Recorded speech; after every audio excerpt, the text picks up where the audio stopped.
A todos e todas, muito bom dia, muito bem-vindos a mais uma edição do Land2land Connect. Dessa vez a edição muito especial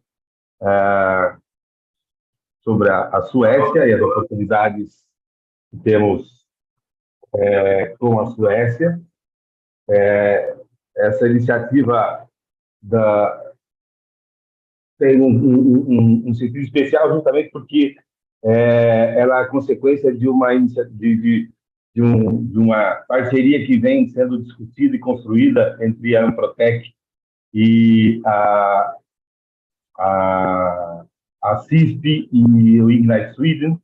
Desde 2019, ano passado, assinamos um acordo de cooperação e para promover a interação entre o Brasil e Suécia. Então, esse aqui é o primeiro evento, consequência dessa parceria.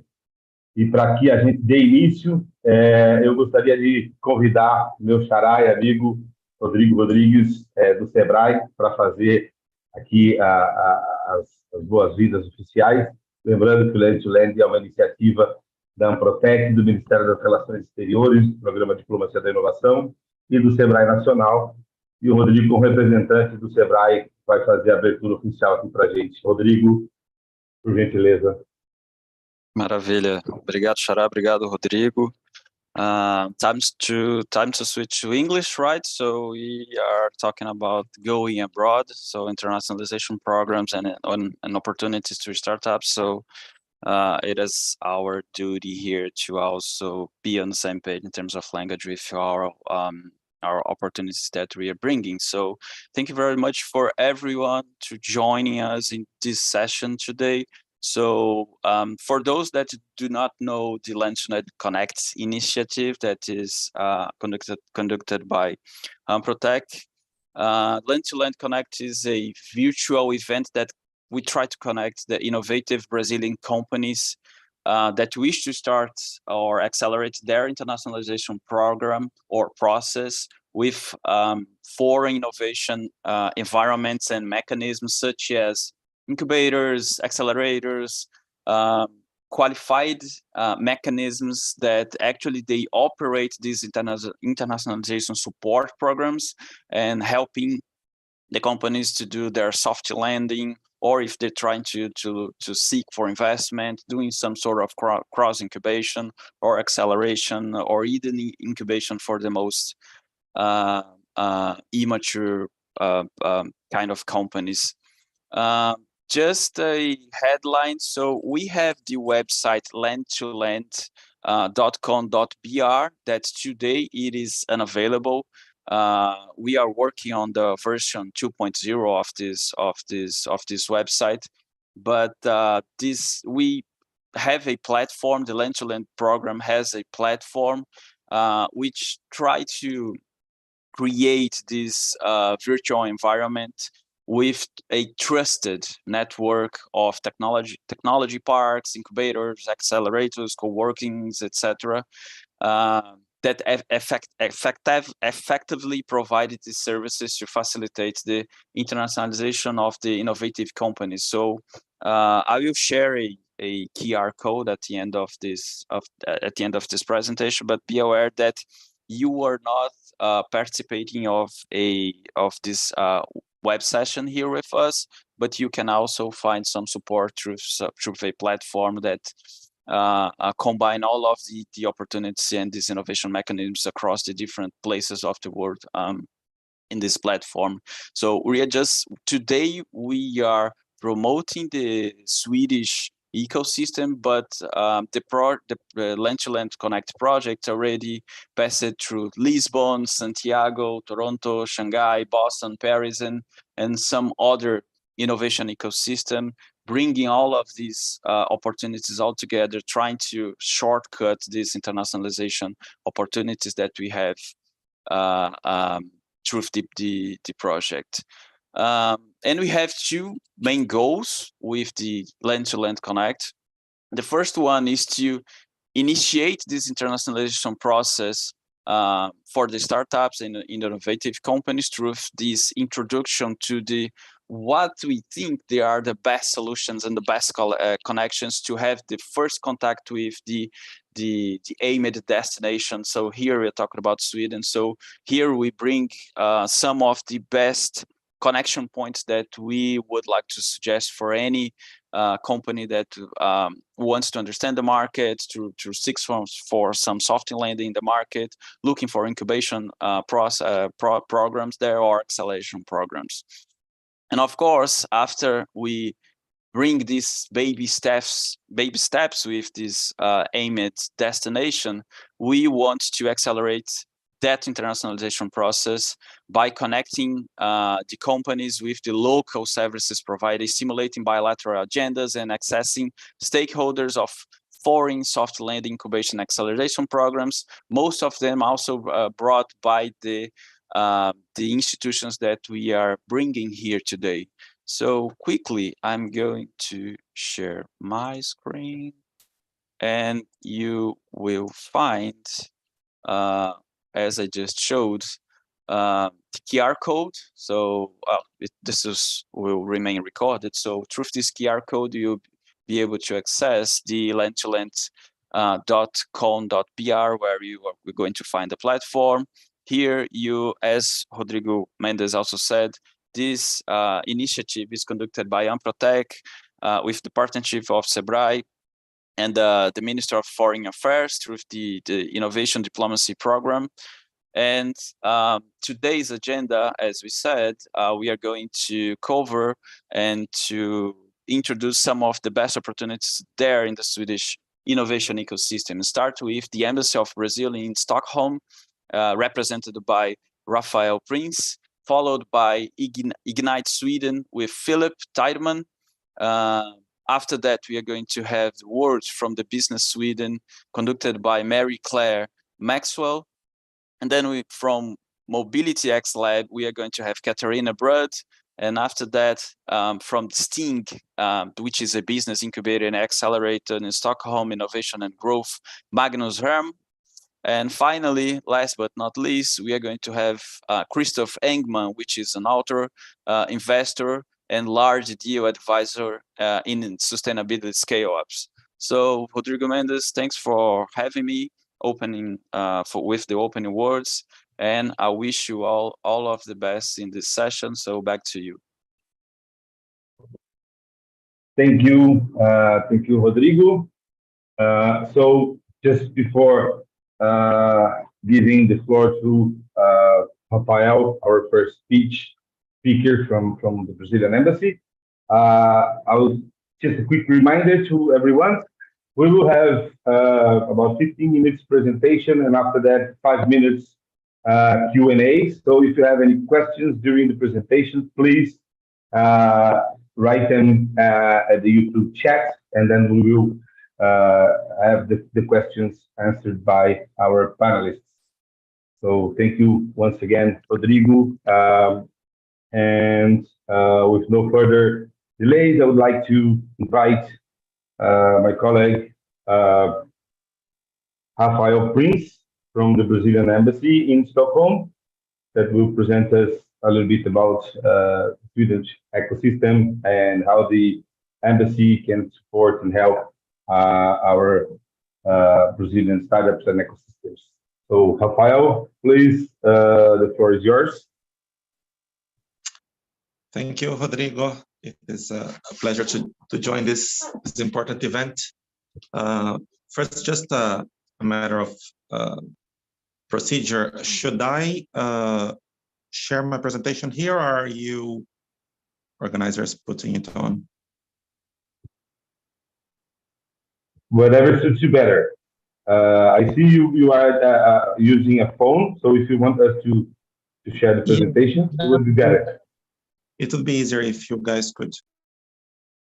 Carol, can you help us with that, please? Sorry, if you guys could share my presentation, that would be easier, I think. Okay, no problem. Just a minute.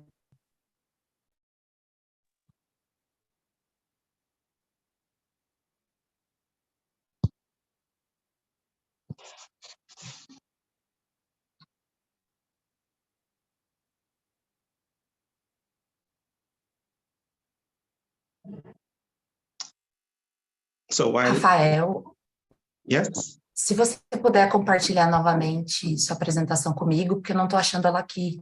Pode ser pelo WhatsApp. Tá bem, já lhe mando agora.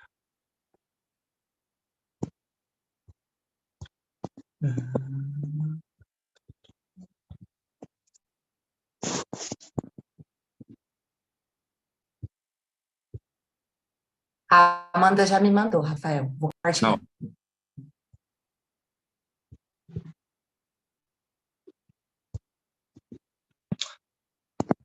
Bem, enquanto a gente vai preparando a apresentação, I can start introducing myself while we're waiting for the presentation. My name is Rafael Prince.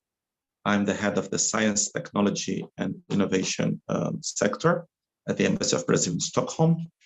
I've been posted here to Sweden for a year and a half now. And in this period, basically right after the worst part of the pandemic, so we started receiving again business delegations from Brazil. I had the opportunity of meeting several startups from Brazil that came to Sweden in this period from many different sectors. It's been a very interesting experience to help them understand the Swedish ecosystem, help building partnerships.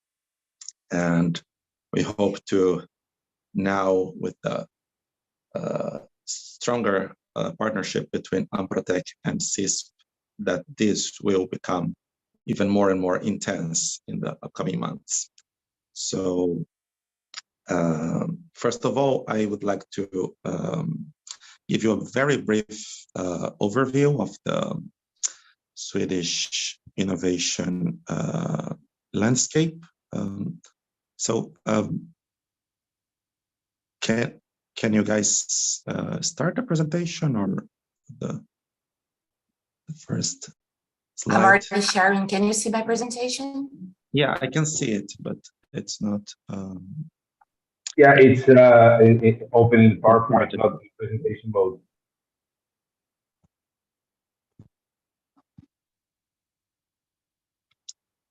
Wait a minute.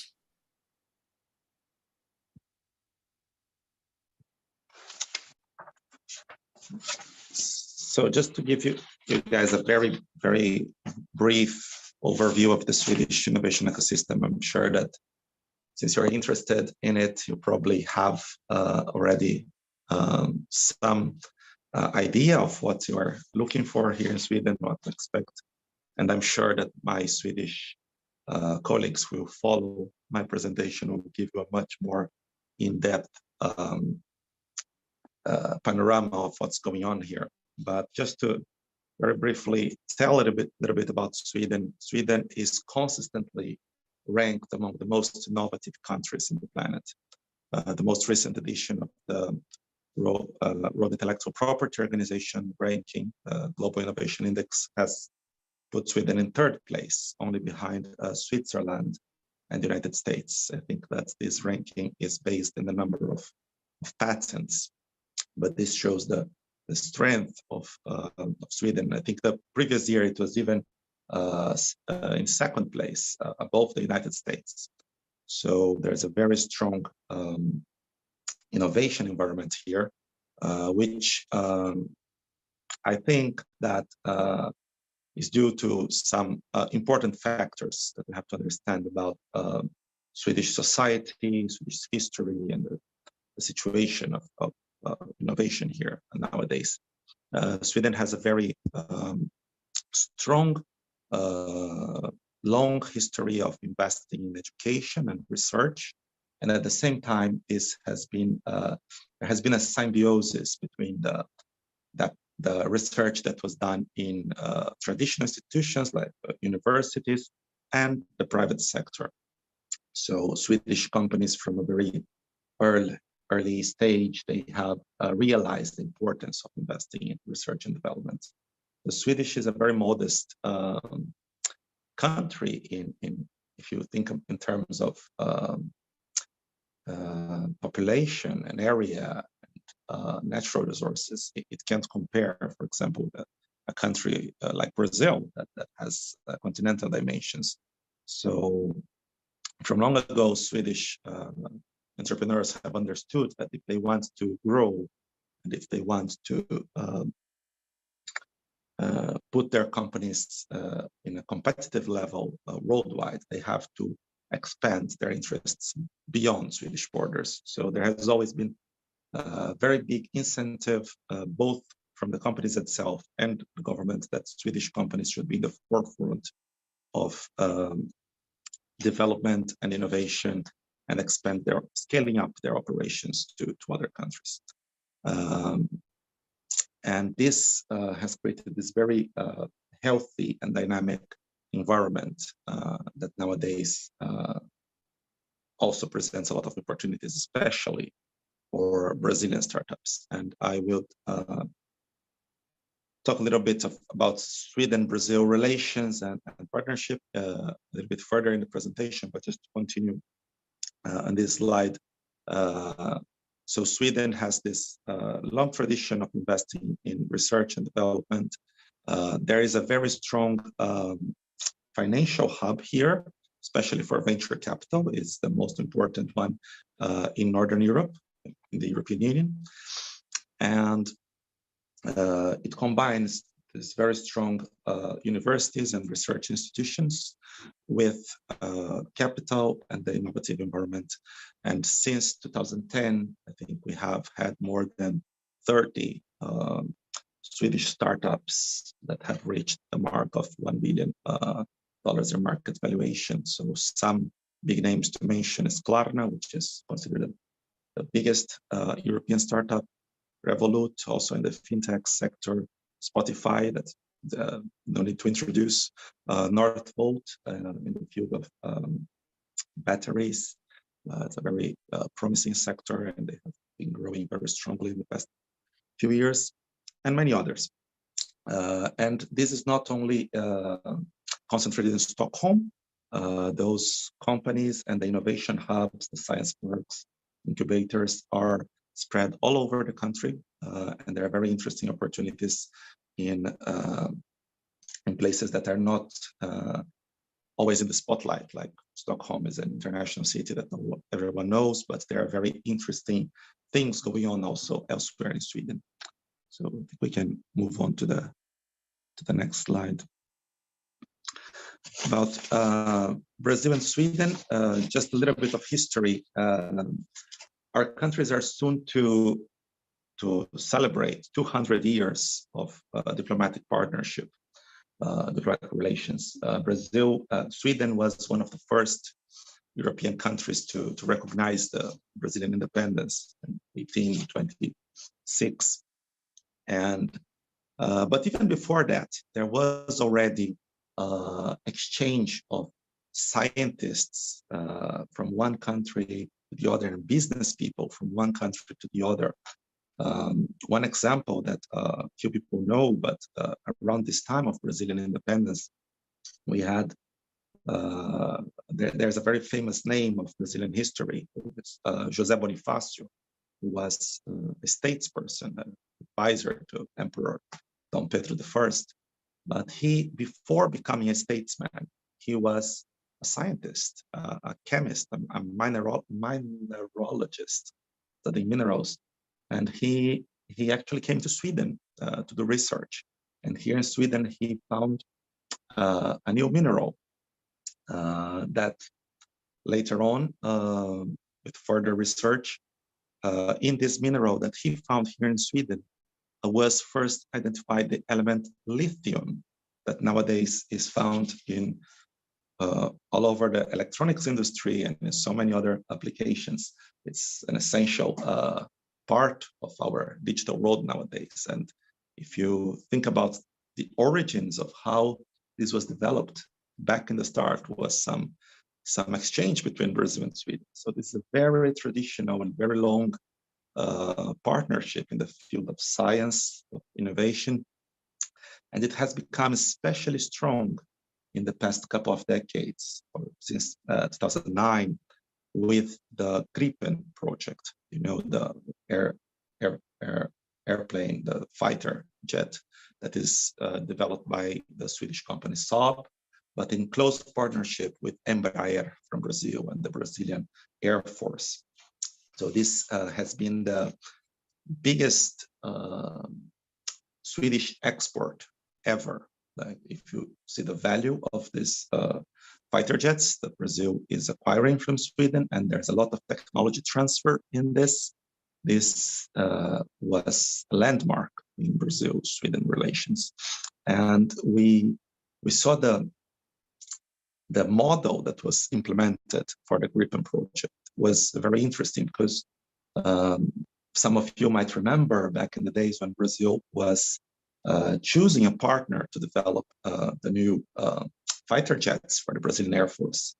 There were many countries with strong aeronautics industries competing, like the United States and France, but we chose Sweden for a very particular reason, because Sweden was offering the best deal in technology transfer, and they had this approach, this very horizontal approach to the partnership. They don't consider us just customers of their product, but actual partners. We are developing it together, and there's a lot of learning going from one side to the other. And since this big project, we have been trying to replicate this model in different scales and in different sectors, because it was so successful. And we have different kinds of different degrees of success been able to spill over this this Gripen model. Of course, the Gripen project itself already involved many other technologies, not only aeronautics, but many products related to it. For example, the LCD display for the airplane is produced in Brazil by a small Brazilian company in Porto Alegre, and so on. But we were developing, we were trying to broaden the scope to other areas, and including in the next years. So we'll soon get to that, but continue about the partnerships. We have identified this horizontal approach as a very interesting opportunity for Brazilian institutions and Brazilian companies, Brazilian startups, to develop partnerships with Swedish players. And there's a lot of complementarity between Brazil and Sweden, especially, as I mentioned, Swedish companies, they need Brazil scale to scale up their projects. Brazil has also been a hub for Swedish companies to export to Latin America as a whole, or even to Africa, to other developing countries. This has been a model that many Swedish companies have adopted for decades now. So companies, big companies like Volvo, Scania, Ericsson, that have been doing business, Electrolux, that have been doing business in Brazil for decades, some of them for almost 100 years. And they have developed their factories in Brazil, their research and development in Brazil as a hub to export their products to Latin America and Africa. And then the same can be found nowadays in the tech sector, like Swedish startups that want to go to Brazil and use it as a hub to scale up and to reach new markets. And this can be also an opportunity for a local partner in Brazil, or a Brazilian startup to partner with a big Swedish company or with a Swedish startup and be the local partner that they need in Brazil. So there's a lot of opportunity in this. Also, one important factor that we shouldn't overlook is that Brazil is a country of very creative and innovative people who are able to develop products at a fraction of the cost of what it would be here in Sweden, with bigger labor costs. And so this is an opportunity also that Swedish companies are always looking as Brazil as a source of a place to outsource their creative work.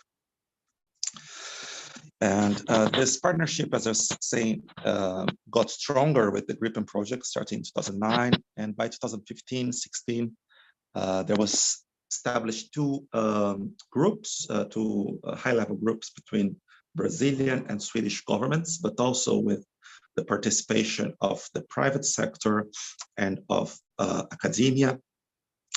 The first one was specific for aeronautics, for this spillover of the Gripen project, as I was mentioning before. And the other one trying to identify new areas of innovation to develop between the countries. The first areas that were identified as priorities were sustainable mining, life sciences, smart cities, and bioeconomy, and other than aeronautics, of course. In those areas, there are working groups that involve these 3 groups of stakeholders that call this triple helix model: governments, private sector, and academia. And these working groups have been presenting projects since 2015, and there is involvement of the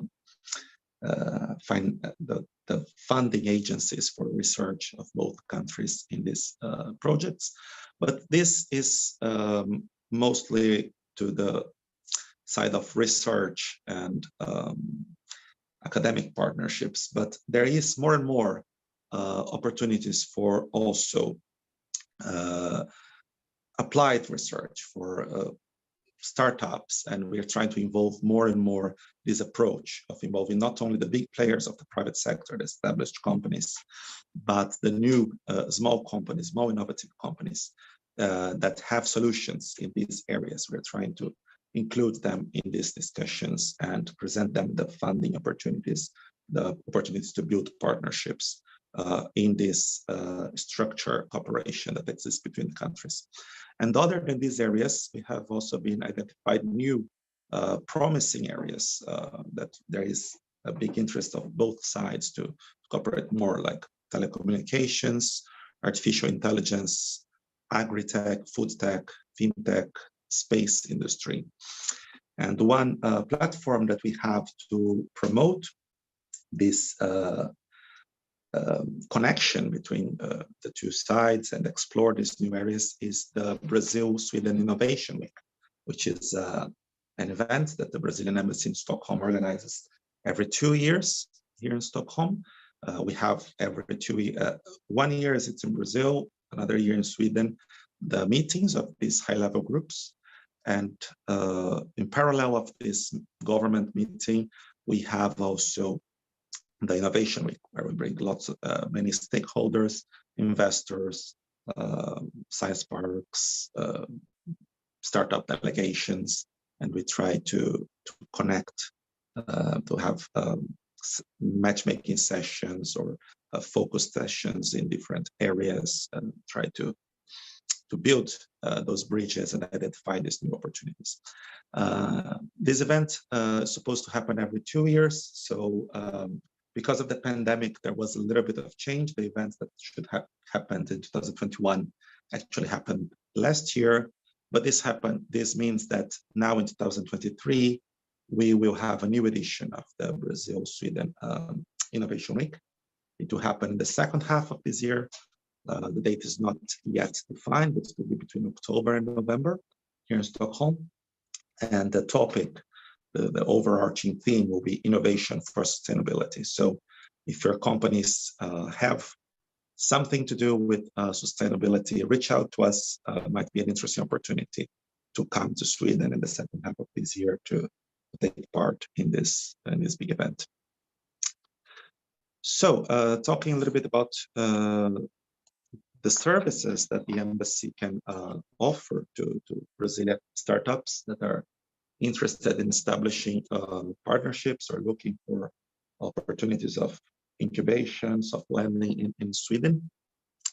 We want you to see us as your gateway to Sweden, as kind of one-stop shop that you can come and present your ideas, your intentions, and we can help guide you to the more interesting partners here in Sweden. Of course, there's a lot going on between the two countries. Not everything passes through the embassy, and there is no need. We don't demand that. Like, we are not like the gatekeepers. We're just like the gate one of the many possible gateways. But we are happy to serve you, and we can for example, try to identify the most relevant partners, be it incubators, science parks, research institutions, investors, events. We can also help you verify the integrity of a partner. For example, last year we were contacted by a Brazilian company that had received contact from a supposed investor based in Sweden, and they were a bit suspicious if that was a legitimate investor. So we made a background check and helped them identify if that was a legitimate offer or not. And when those Brazilian startups are coming to Sweden, we also support them the best way we can. We don't have a lot of financial resources or human resources for that end. Our team is very small. It's just me and 3 people here in the embassy, but we can would be happy to meet you, to try to book meetings with the relevant partners for you. If you have an idea to organize a small event here, we could even maybe offer our space here in the embassy. It's very modest, but depending on the scope or what's the nature of this event, we would be happy to host you guys here for a matchmaking session or something like that. And also something that sometimes makes absolute difference and is something that for us it's easy to offer, but it's very valuable, is the institutional support. Sometimes just a Brazilian company coming by itself to Sweden might knock some doors and do not have the answers they're looking for. But if they have the institutional support of the embassy, a letter of support from our ambassador or from our Office of Innovation, sometimes this helps opening doors and making things happen. So we'll be more than happy to help you guys find your way to build these partnerships in Sweden. As diplomats, our job is to build bridges between the countries. So we're here to connect the dots. And if you need any help in establishing these partnerships, that's what we are for. So please reach out to us if you have any ideas, any perspectives of coming to Sweden, or even if you're not coming physically, if you want to set some remote meetings or events, or anyway, like just reach out. You have our contacts there, my personal email and the email of our Science, Technology and Innovation section, and we would be very pleased to help you. And this also goes other way around. I know that there are some maybe some Swedish companies that might be interested in investing in Brazil or finding partnership in Brazil. They are also welcome to come to us, and we will try to connect those two sides. So I think that's basically it. I'm happy to answer your questions. Thank you, Rafael. Thank you very much for your presentation. And it's clear that we do have lots of opportunities between Sweden and Brazil. As a member of the high-level group on the partnership, I must say that we've been trying to organize, create lots of synergies and connections, starting from the aerospace and aeronautics, but now across different industries. And I would like to, I have a question from Fernando Derming. As you mentioned about the sustainable mining program that also is taking place in the partnership. He's asking how can they contact these groups, or how does it work for someone that is joining now to get in touch with the groups and the events that you, and also the Swedish Brazil Innovation Week and all the activities. So how to get in touch and contact with these groups and the events? Yeah, as I put there, you can just write to our emails. I'd be happy to put you guys in touch with the relevant working groups. These working groups that we have, 5 of them, one of those priority areas, those more traditional priority areas. We're trying to establish new areas also. They work so that they have one Brazilian and one Swedish focal points, which are usually researchers in academia that are involved with the projects. But if you have a particular interest, for example, in sustainable mining, just reach out. We can put you in touch with those focal points. Or if your company is developing a solution for sustainable mining that is looking for a partner in Sweden, also get in touch. We can try to find this partnership. And if you want to join the Swedish Brazil Innovation Week, this is an event that we are organizing here in the embassy. So also it's the same way. Just reach out. Okay. Thank you, Rafael. Thank you for your time and joining us today. We will stop. Anyone with any more questions? You heard Rafael, just write them, and I'm sure they. Oh, Magnus, you have a question. Yes, I do have a question. Thank you, Rafael, for a nice overview of the Swedish innovation system. I think you got a very good picture, and also the cooperation between Sweden and Brazil. One of the questions I have, because you talked a lot about connecting Brazilian startups or scale-up companies with opportunities elsewhere, how much of your work or opportunities is also geared towards channeling investments in both directions, because that's also part of the building of companies. And can you or will you facilitate that opportunities as well? Thank you. That's a very important question. Absolutely. Actually, the Brazilian embassies abroad, they for many decades now, they usually have a trade promotion and investment attraction sector. So this is something very traditional function of our embassies. This science, technology, and innovation section is a newer addition, but here in Stockholm, they work together. I'm also the head of the trade promotion and investment sector. So we have good connections with the Swedish industry, with the financial sectors, and all that's going on between the big players in the two countries. So we have very limited resources, but we have good connections with the relevant players in the investment sectors, both in Brazil and Sweden.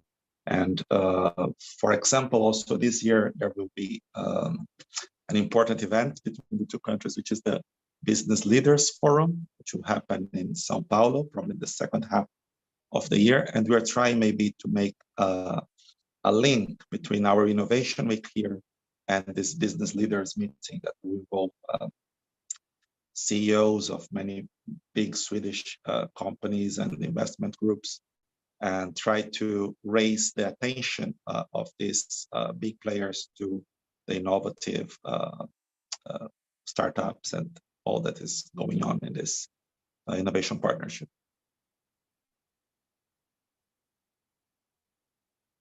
Just one other question here, and then we will move on. And thank you everyone for the questions.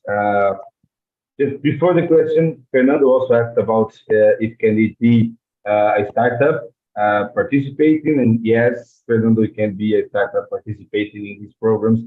And even in the Swedish Brazilian Innovation Week, when we have the meetings in each country, we have business missions with the participation of also startups and companies. So just talk direct to Rafael, send him an email. He shared his email, and you can talk to him. And I'm sure you will get in touch and participate in the next events. The last question from Marcio Napoli is about education with technology, AI, and things like that. If there is any group or any discussion within the Brazil-Swedish Innovation Week or in the technology program for focusing on education and technology, or edtechs. Mm-hmm. That's a very good area to explore. Like, I think there's indeed a lot of opportunity. Before being posted here to Sweden, I used to be in the same position in Finland. And there also, just like in Sweden, but maybe in Finland, it was even more highlighted. This sector of education technology was really booming, and there was a lot of interest from Brazil and from Finnish companies to go to Brazil to scale up. And I think here in Sweden, the opportunities are more diverse, but of course, the education sector is also very strong. And Brazil, in this case, is a fantastic opportunity for scaling up. So yes, I think there is a lot of opportunities. This could be another area for us to explore, maybe in the next Innovation Week, or if you are working in this area, reach out and we can try to find you some partnerships here. Okay. Once again, thank you very much, Rafael, for your time and your presentation. So now we'll move on to our next panelist. It's Filip Tideman from Ignite Sweden. And just before giving him the floor, I would like to thank Filip for joining us. And I was talking in Portuguese at the beginning, but just also to say it in English and to our Swedish friends, this and Ignite Sweden is a very important partner in the process of the partnership between Anprotec and the Swedish Science Park Association. They played a very important role in approaching and having this done. So, Filip, I'd like to thank you for all these efforts. It's been almost 3 years in discussions and close negotiations in order for us to have our agreement and now start working together as this first event. And hopefully we will be having many others, especially when it comes to the Innovation Week and other activities, not only for the startups, but also for all the ecosystem builders from Brazil and Sweden. So, well, that being said, once again, thank you very much for the partnership. The Zoom is yours. Thank you. Beautiful, Rodrigo. Obrigado. Thank you so much for that warm introduction. And hello, bon dia to you in Brazil, and good afternoon to you in Sweden. My name is Filip Tideman. I'm here to represent Ignite Sweden today, also hosted by Swedish Incubators and Science Park, to tell you a little bit about Ignite Sweden as an organization, but also to present to you a really exciting, great business opportunity that you can have joining Sweden Innovation Days 2023. So let me share my screen with you, and I will try to keep it at roughly 10 minutes, maybe 15. And then I'll leave the floor to some questions. So without further ado, there is a startup for that, the slogan for Ignite Sweden. And switching slides work. Beautiful. So I'll start telling you a little bit about Ignite Sweden. So we started in 2017 as a way of accelerating the collaboration between startups and scale-ups and corporates. And we do that by acting as a neutral middleman that connects corporate needs and interests to startups and scale-ups with new, disruptive, and very innovative technologies. We're founded by key actors in the Swedish innovation ecosystem, but we work nationwide with all the key stakeholders, incubators, science parks, and other type of hubs to ensure maximum reach of startups and scale-ups within our long country.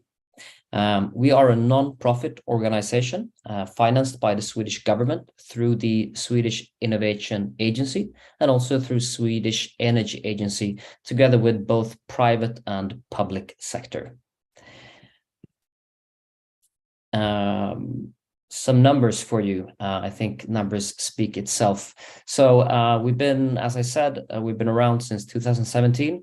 We've engaged over 1,200 startups since the beginning. Over 300 need owners, as we choose to call them. Those are corporate organizations, but also public organizations. We've involved both startup scale-ups, but also need owners from 10 different countries. Almost hosting 90 matchmaking events in total. And this, everything when it comes together, more than 5,500 meetings with a follow-up rate of about 55%. I guess you're sitting behind your screen thinking, what is a follow-up? I'll come to that in a brief moment. But the most important KPI, I believe, is our commercial deals. So up to this point, we managed to successfully create more than 450 commercial deals between maybe you at the end of the screen, a startup, a scale-up, and a big multinational corporate companies. And some of them are presented below here. You probably recognize some of these companies. Maybe I want to point out, well, BRF, VEG, Susano, and probably a few more. So as you maybe can tell already, we are industry agnostic. So we work across the board with any corporate that are willing and excited to work with startups as external innovation partners. So I want to tell you a little bit about briefly the method that we use in order to create these meetings and to produce this output. So starting from the very left, activate. So we mobilize people within the organizations that has knowledge, interest, and mandate to work with external innovation partners. Then we host workshops and interviews to learn and prioritize the organization's innovation needs and challenges, so we know that there's an internal traction of these needs. Then once we know them, we start to scout. That's the verb we use. We scout startups and scale-ups to try and find a good match for these needs that we've learned about in the previous step. Once we have a good understanding and a good list of startups that we strongly believe in, we present that list to the corporate or the public organization. We present the list, and then they have a few days to digest the list, look through, and select a handful of startups listed there to meet at our upcoming digital event for 20 minutes. So that's a one-on-one 20-minute meeting with the main stakeholder at that organization. And this is where the follow-up rate comes in, because after that 20-minute initial meeting, roughly 55% of them converts into a follow-up. So a follow-up is the second conversation after that has no time limit. We don't facilitate that. That's up to you and the corporate to run that call. And then hopefully, maybe that will lead to more in-depth conversations. Maybe you sign an NDA, LOI, leading to a pilot. So we support you in the setup and the initiation of the pilot to make sure that everything runs smoothly, because typically as a startup, you are the smaller person. You don't have a big team of lawyers behind you, so we can support you in that. And then roughly after 6 to 9 months after the pilot, we review the process. We look at the outcome to see if there's any learnings that we can take to improve on our own processes that you've just been presented with. So I said that in a nutshell is Ignite Sweden, one of the, I'm completely unbiased, of course, but one of the most exciting, I think, support and initiatives in Sweden that also spans globally. Why we're here today to talk about Sweden Innovation Days. So very excited to tell you about this. This is our flagship event that we host once per year. This is the third time we're doing it. We involve 10 different countries. So we have Sweden, Brazil, Canada, France, Germany, India, Israel, Japan, South Korea, and the United States. So we have multinational corporates from these countries, but also startups and scale-ups joining to have possibly one of the biggest matchmakings there are, at least qualified matchmakings, because as you just learned, there's tons of work behind every single meeting that we facilitate. So we aim to land over 400 one-on-one business meetings between startups and corporates for our event coming up in end of March. So, and these are actually some of the corporates joining us this year. You are probably familiar with some of them. I think this lists roughly 30, but we are at close to 60 multinational corporates from the countries that I just presented. So if you behind the screen there are interested in getting in touch with a multinational corporate, having the discussion around business opportunities with any of these companies, sharpen your ears, as we say in Swedish. Listen in, because I'll tell you how to join in a few minutes. So, business opportunities ahead. So, as I said, we're now at close to 60 multinational corporates that we have recruited and interviewed to learn about their needs and challenges. So, the first step in our method. They've been vetted to ensure that they are startup collaboration ready, meaning that if they find the right startup, they're also ready to commit to further discussions and also hopefully commercial opportunities. All the needs have been carefully prioritized so that they have internal traction, meaning budget, resources, and focus internally. We have now, throughout the last few months, had these interviews, these workshops with all these corporate companies to learn about their needs and collected over 200 unique ones. And what we've done now is group them together to what we call need clusters. And need clusters will be very important for you to understand. So stay with me. It's a way for us to share information about the corporate needs without actually in detail explaining them to you. So what we've done here is the process to do this clustering, to group them together. I'll just share some insights on that. We put all the unique needs on a huge digital whiteboard. This is, I think, 1/3 of them. We read through every single one to try and find common themes or similarities amongst them. And then we start to color code them, just like this. And then once we've done that, we break them out into categories, overarching categories. So this is, I believe, 7 different categories.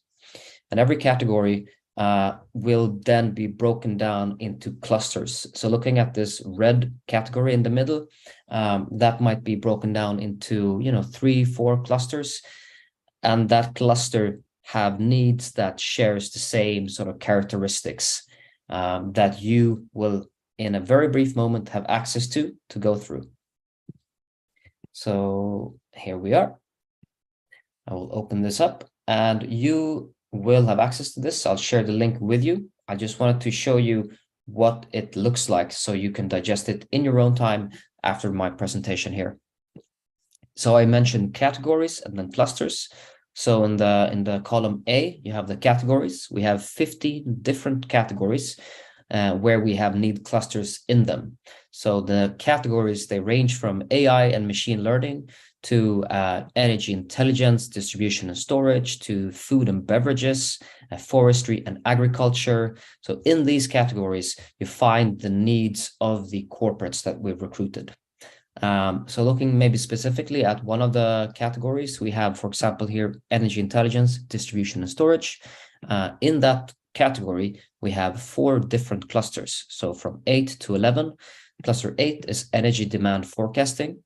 Then we have some supporting keywords to every single cluster. Here, in this case, hourly forecasts, high granularity, planning, volatile energy prices. We have in the next cluster, energy system and grid management and optimization, demand response, flexible systems, asset steering, monitoring, sensor, grid intelligence, microgrids, etc. I think you get the point by now.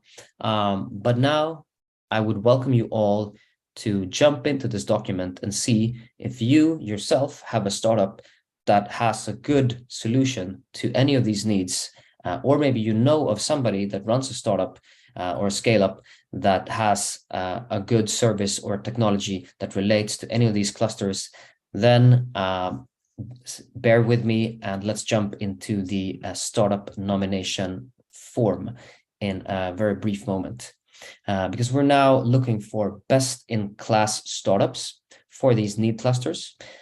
because they will get an opportunity for this one-on-one business meeting with decision makers at these multinational corporates at Sweden Innovation Days 2023. So by nominating yourself through our startup nomination form that I will share with you, you will be part of the qualification process. And if all goes well, you'll end up with the decision maker at this multinational company in about 2 months from now. I want to also stress that the nomination deadline is coming up shortly. So tomorrow, close of business Swedish time, so 18 hours Brazilian time, we will close the nominations. So please, if you are eager to join, then take the time today or tomorrow to do so. I would say if you are a startup founder yourself, it will take you maybe 10 minutes to fill out the form. But I'll walk you through the form to also let you see it for yourself. So I'll leave the QR code there. I'll come back to the QR code. I just wanted to show you the form. It's very straightforward. You click the link or scan the QR code. You go down here. The first question is, what are you here for? So either nominating a startup from my network, so maybe somebody you know, or nominating your own startup. So for this example, let's say you're a startup founder, you want to nominate your own startup. Then you tick this radio button here and you go next. Then you see you have all the clusters here. And now it's pre-marked because I've demoed this before, but you have all the clusters that you have from this one. So what you do, you start in this end to see, are there any clusters that resonates with what I'm doing or maybe somebody that I know of? Then you jump back here and you say, well, maybe I'm into energy demand forecasting and energy system grid management and optimization. You tick those 2 boxes, you go to the bottom, continue to startup details, you hit next, and then some basic information on your company. So what's the name of your startup? Brazil startup. Where are you from? Brazil. Team size. Then I want you to pay special attention to this particular question. So describe in a concise way what your startup does and what your solution technology, what makes your solution technology unique from competitors.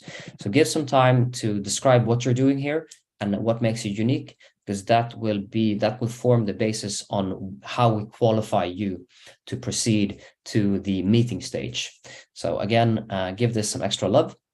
And then you fill out some other information here, the maturity of your solution, if there's any constraints we should consider. For example, if you don't want to work with a specific industry or in any geographical location. And then you finish up with some contact information. So what is your name? What is your email, phone number? This is, if you get a meeting, we would like to get in touch with you. We'll call you to give you further instructions on the match that has been produced from your nomination. So I will leave this up for 10, 20 seconds, take a sip of coffee. So make sure to scan this QR code to jump into the startup nomination form. Nominate yourself, nominate your friend, make sure to be a part of Sweden Innovation Days, to have the chance to find multinational corporates that wants to engage with business deals with you. I will also share the link to this form here. Oops. Copy. I will share it in the chat, and I believe it will also be broadcasted to, let's see, it will be broadcasted to the YouTube stream as well. So you have both the QR code and the link. So my last slide, what happens after you've spent your 10, 15 minutes nominating yourself or somebody else? Well, it comes to the top of this funnel. So on a cluster level, you are put on one or more corporates' long lists.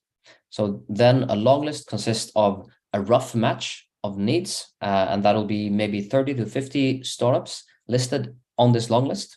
Then me and my colleagues at Ignite Sweden, we go through every single nomination to then qualify whether, when we look specifically at the need, do the need and the startup match? If they do, they'll be put on a short list. In this short list, we aim to land at about 15 to 25 startups. And this shortlist is also what is presented to the corporation. Then they take about a week's time to digest. They look through the information provided in the form at your website and maybe do some light due diligence on you. And then if you are selected, we will get back to you with some more information, the schedule, everything you need to know before the meeting. We'll also host some sales training for you to learn how to best make use of these 20 minutes. And hopefully you'll be one of the few that ends up with a business opportunity in a few months from now. And that was all from me presenting Ignite Sweden and Sweden Innovation Days 2023. Obrigado for paying attention, and good luck with your nomination. Please feel free to reach out to me directly. You have my phone number. You also have my email in case there's any questions. Yeah, and I guess, Rodrigo, back to you. Thank you very much, Filip, for the great presentation and all the details on how they can take part on the Sweden Innovation Days. And I'm sure we will have some of them joining and hopefully going through all the process up to the final meetings.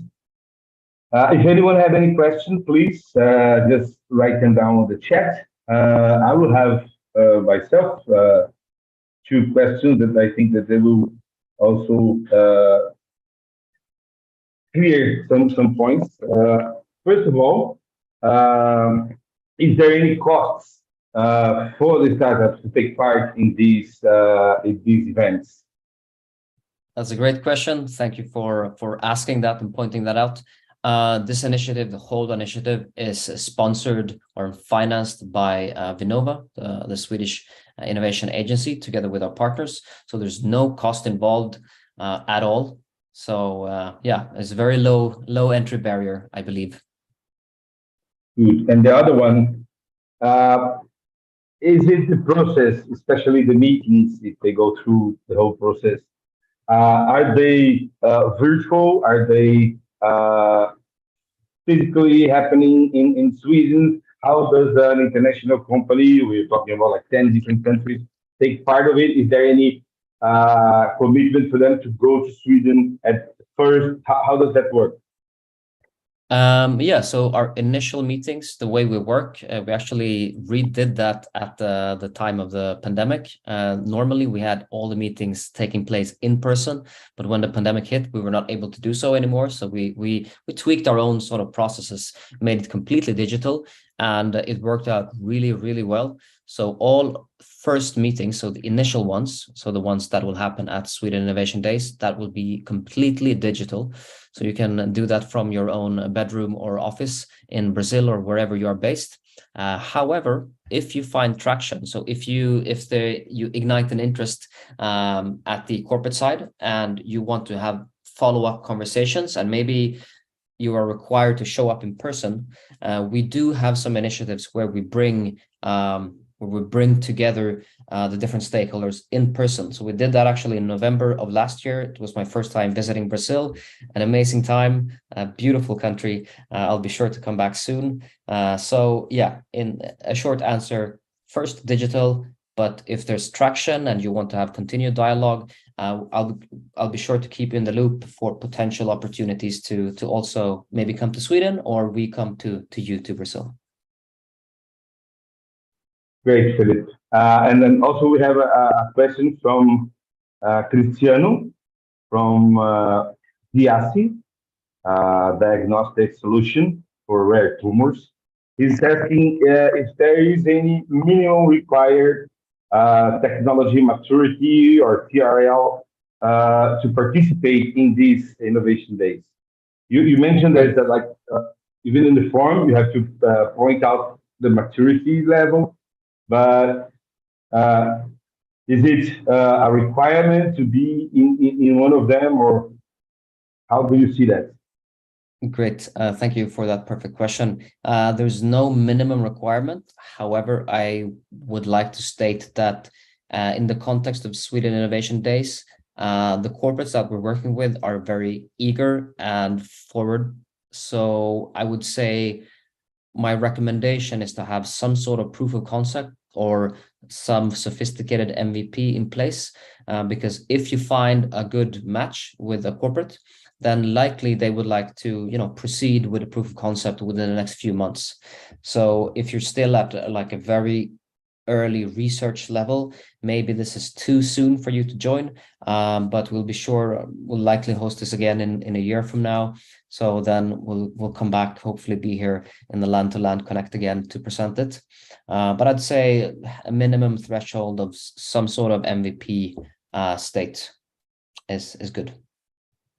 Great, thank you. And that's it happens every year, right? This program, it's ongoing already for some time, right? Yeah, third time this year. Okay, so if you maybe don't feel ready enough, get ready for next year, maybe. So, exactly. Filip, thank you very much. Thank you very much for your time, for participating here. And as Anprotec, we will also share.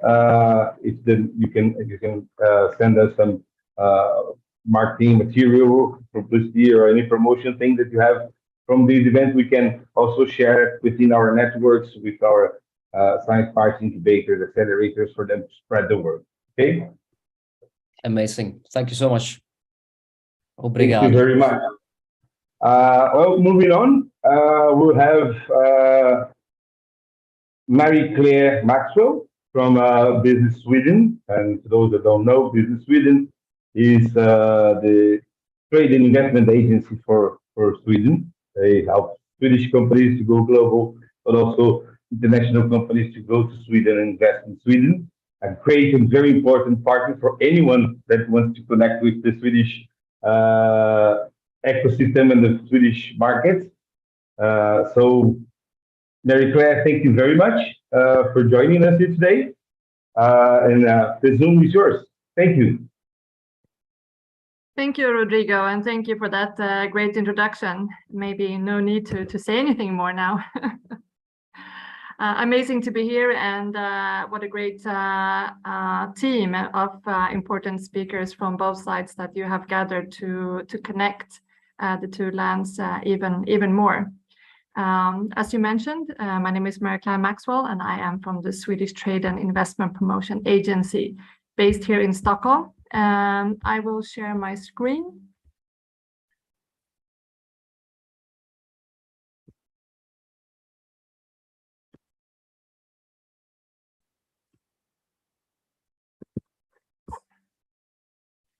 Here we go. So adding perhaps a bit more color, but as you can see, they are familiar colors to many of you in Brazil as well.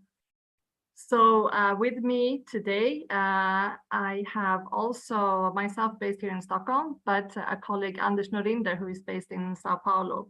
So our organization of around 500 people, only about 50 in Sweden. The rest are located around the world to support.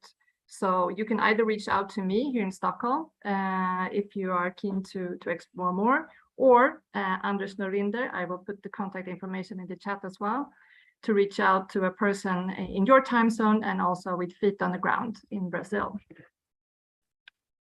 So I think both Rafael and Filip painted a very good picture of what Sweden looks like, and great opportunities to make and connect with us. Business Sweden is a semi-government agency, and we are here with a special mandate to support in this mission of helping Swedish companies grow global sales, and also help international companies to invest and expand in Sweden, regardless of the size. So be it the big ones, the scale-ups, or the startups, on both sides to connect and find each other.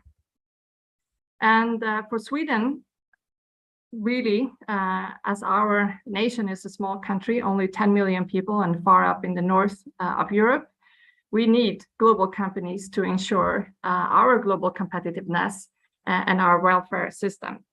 50% of Sweden's GDP comes from exports, and 50% of our exports come from foreign companies that have engaged with our nation.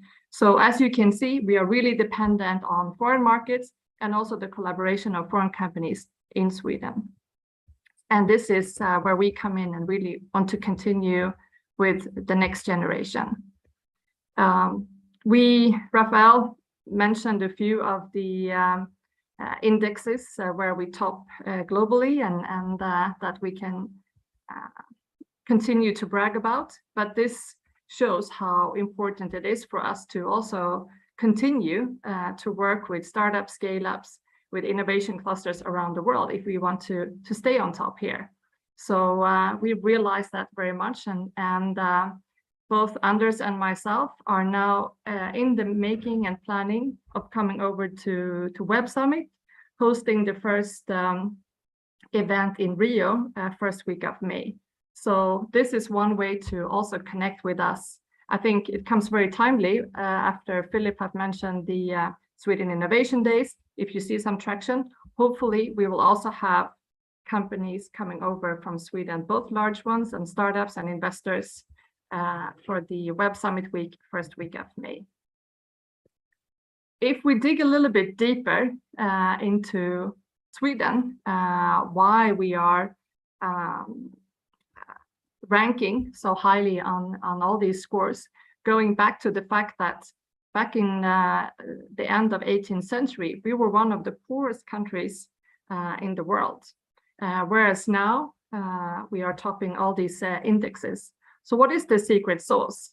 Coming back to that, we have such a rich forest and natural reserves, very much looking in a similar way to Brazil, where today it is the startups, the people, and the individuals that is our most our source of and our most important export.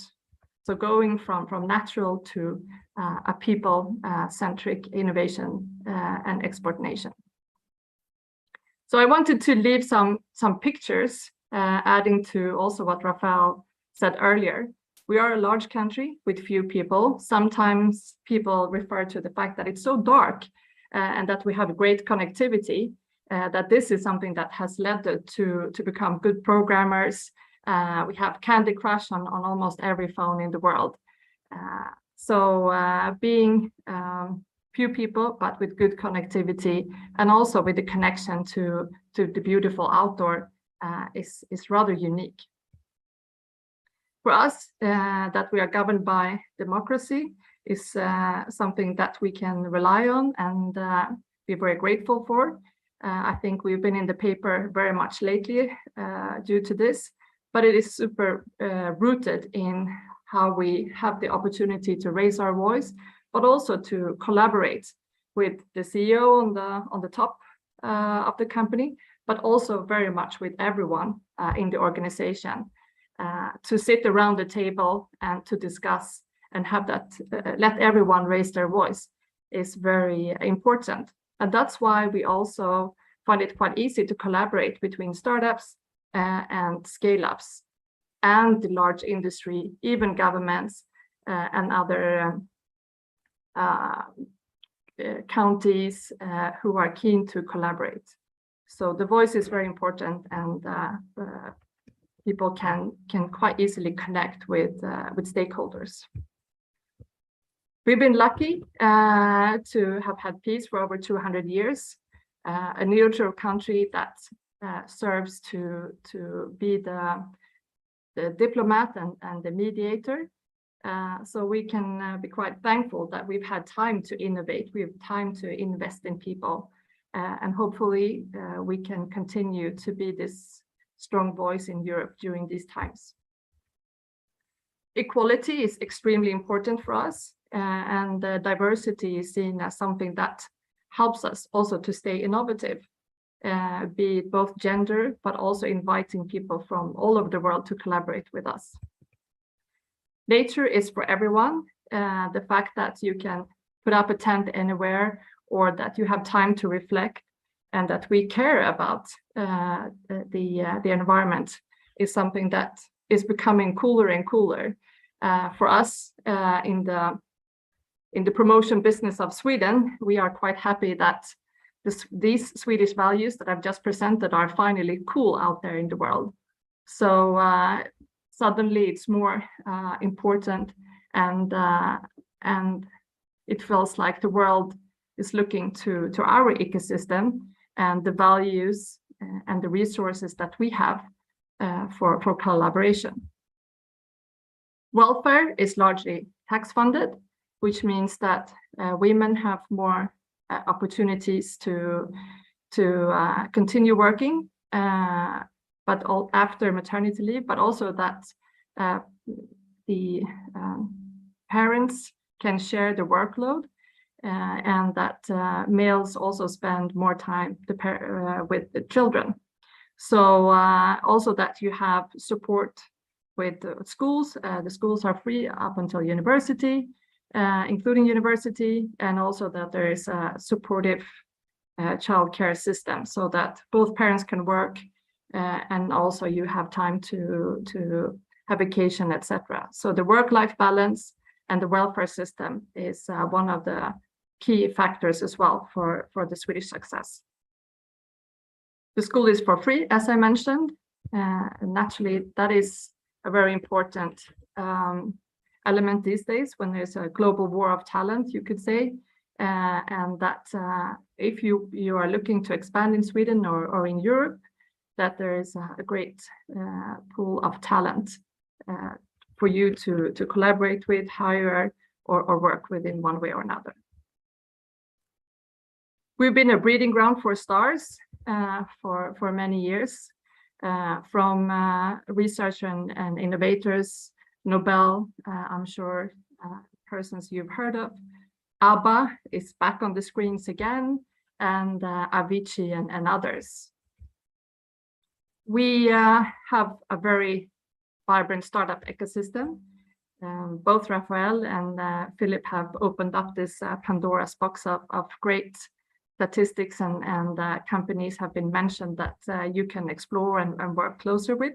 And of course, more and more, this is something that can be seen as a treasure for us in Sweden. If it before was one of the key things for us in the governments to help them engage with other ecosystems around the world, kicking out startups to accelerators and incubators in Palo Alto or in Shanghai, more and more we see that the world would like to connect with our large companies, their programs, but also other innovation hubs, and find new partners, new friends. So the Swedish startup ecosystem is becoming more and more known, and that is not only to companies, to startups, but of course also investors. So a few snapshots, and I will share a link to a database where all of you can explore more in your specific sector. Also see, kind of trace back what kind of patents they have, who have invested in the companies. I think this is great benchmarking, but also you can find out more stats and facts and the key people that you might want to follow on LinkedIn or engage with in one way or another. So, and the full report that I'm presenting a few facts from here is also available to download from the Sweden Tech Ecosystem website.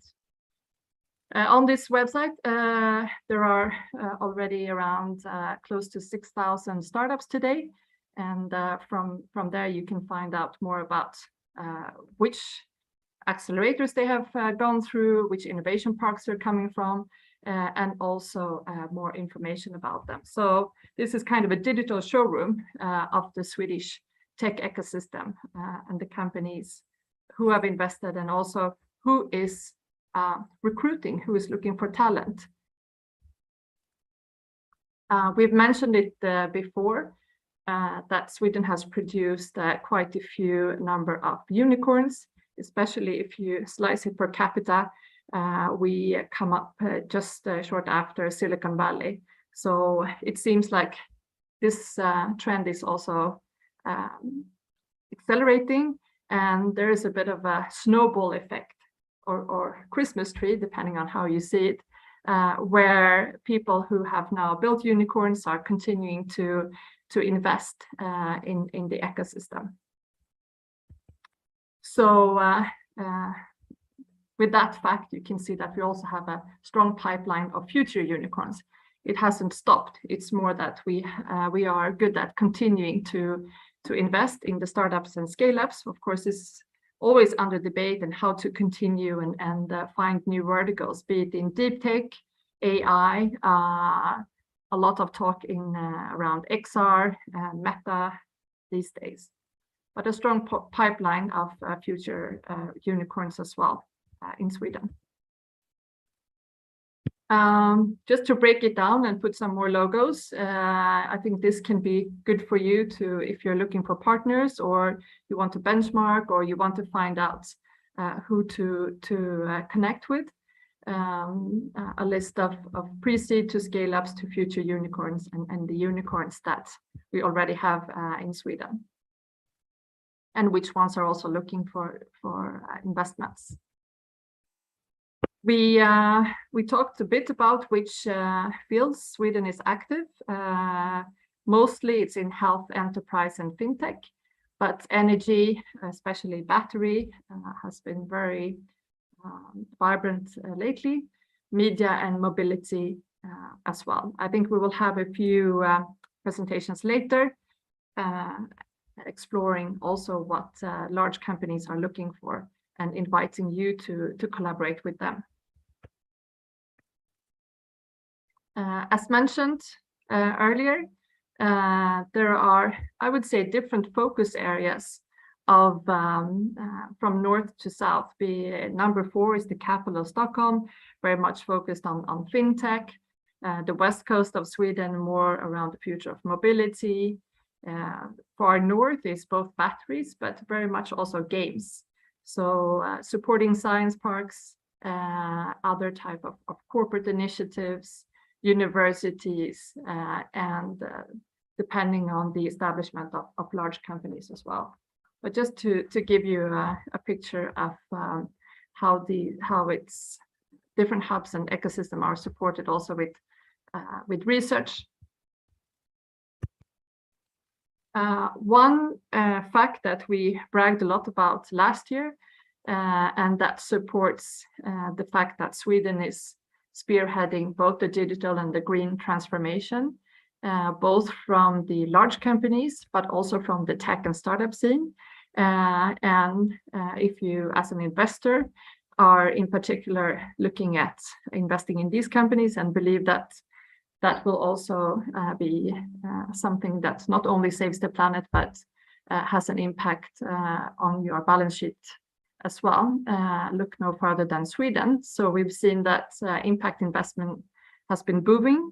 A few key companies like Northvolt mentioned earlier has led this, but so far we don't see it stopping. So this also adds to the fact that Sweden is really becoming the center for impact startups, receiving both the talent, but also in terms of business opportunities. So especially these companies are ones that we are inviting and hoping to see more collaboration with international startups. We know that we won't have all the answers in Sweden, of course. So again, reaching out to impact startups to collaborate with us.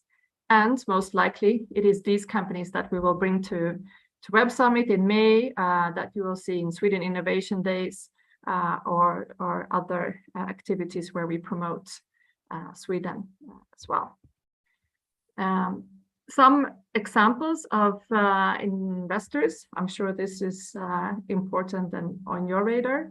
Some are only of these are only investing in Swedish companies, but you can also see international capital and how more and more of that international capital is also finding its way to Sweden.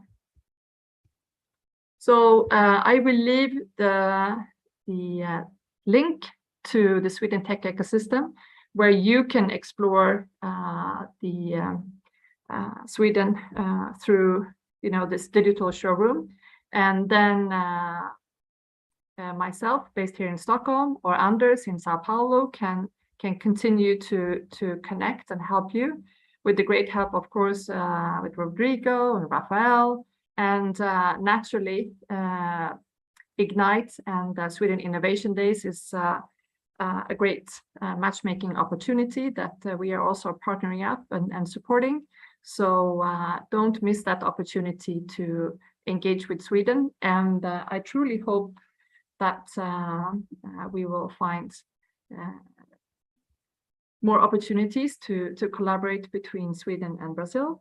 And as an old samba dancer, I'm truly looking forward to be in Rio as well during websites. Thank you.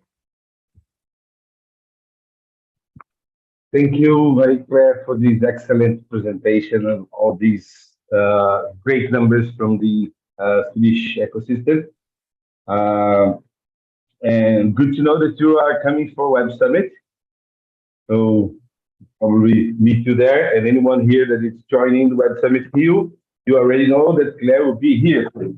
It's a great contact to put in your schedule for a future meeting with her. I have a question.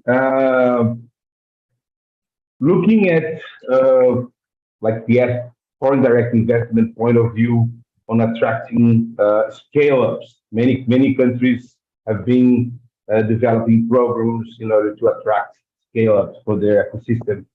How is Sweden dealing with that? Do you have any program or government structure that supports, for example, one of our companies here that wants to have an office or go to Sweden or start operating headquarters in Sweden? Is there any program? And adding up to that, do you have in Sweden any like startup visa program for foreign entrepreneurs and or any similar program? So thank you for the questions. And Sweden being part of EU, it's very much the same rules that applied if you are entering the EU markets. We don't have specific programs. I think what we are trying to rely on is Sweden, and then the different activities that either corporates are doing or that universities are handling. So from a PR point of view, we wish perhaps that we had stronger incentives, but we are and tax incentives and so on and so forth. But that's not really the Swedish model of sort of bribing companies or people to come here. We very much want it to be business driven, opportunity driven. And the fact that you come here on your own incentives and your own machine.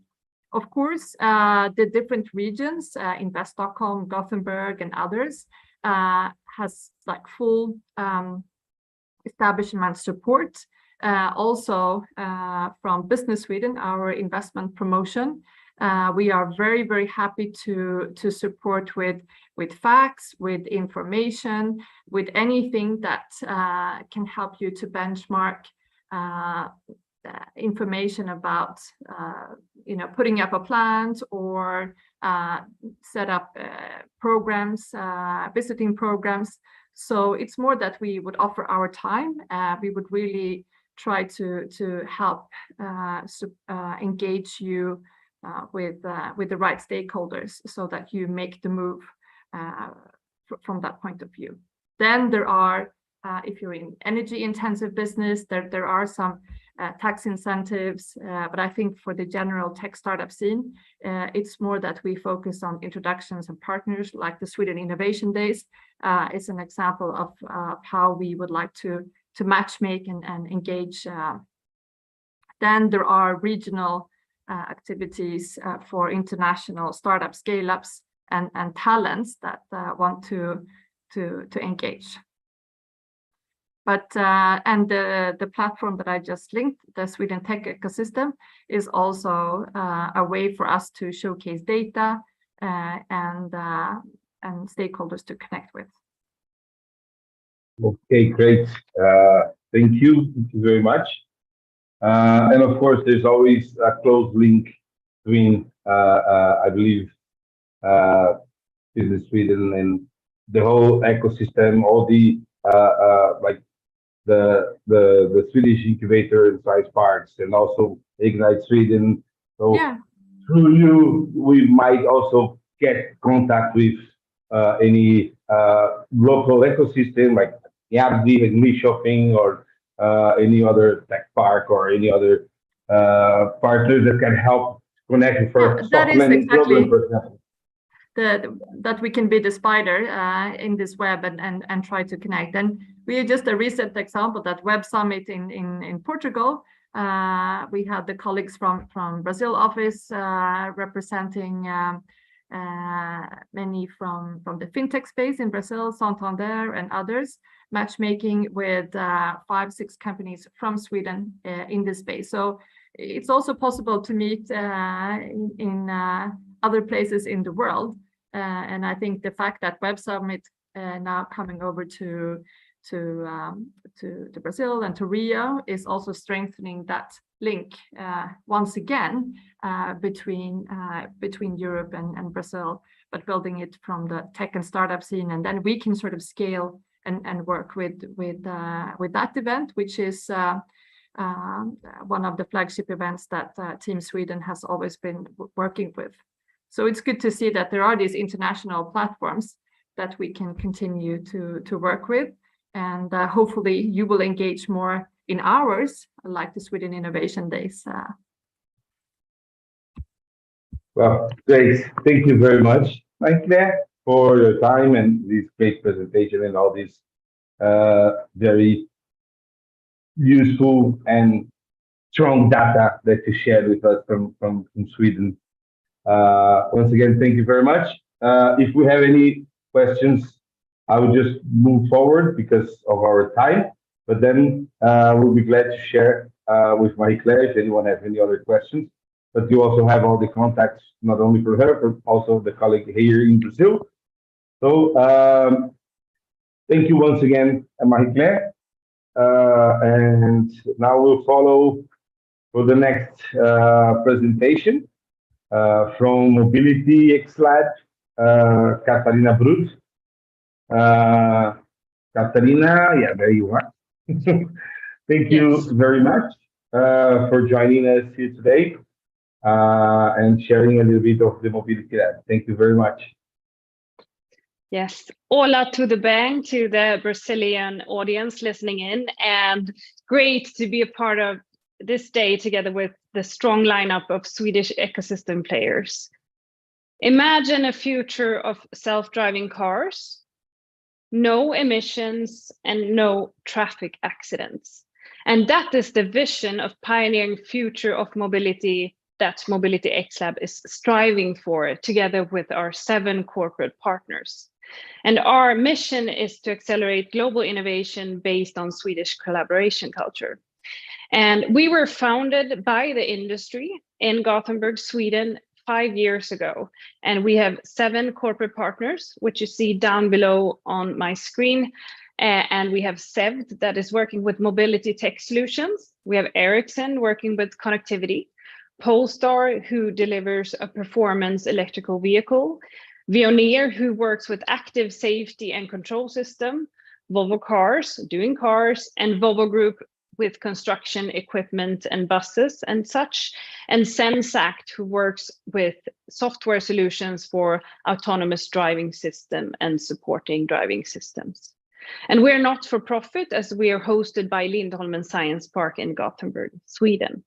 And I'm Katarina Brud, and I will share with you a teaser of what MobilityXLab is, what we have achieved, and also how you can interact, and some next steps if you find that would be interesting doing so.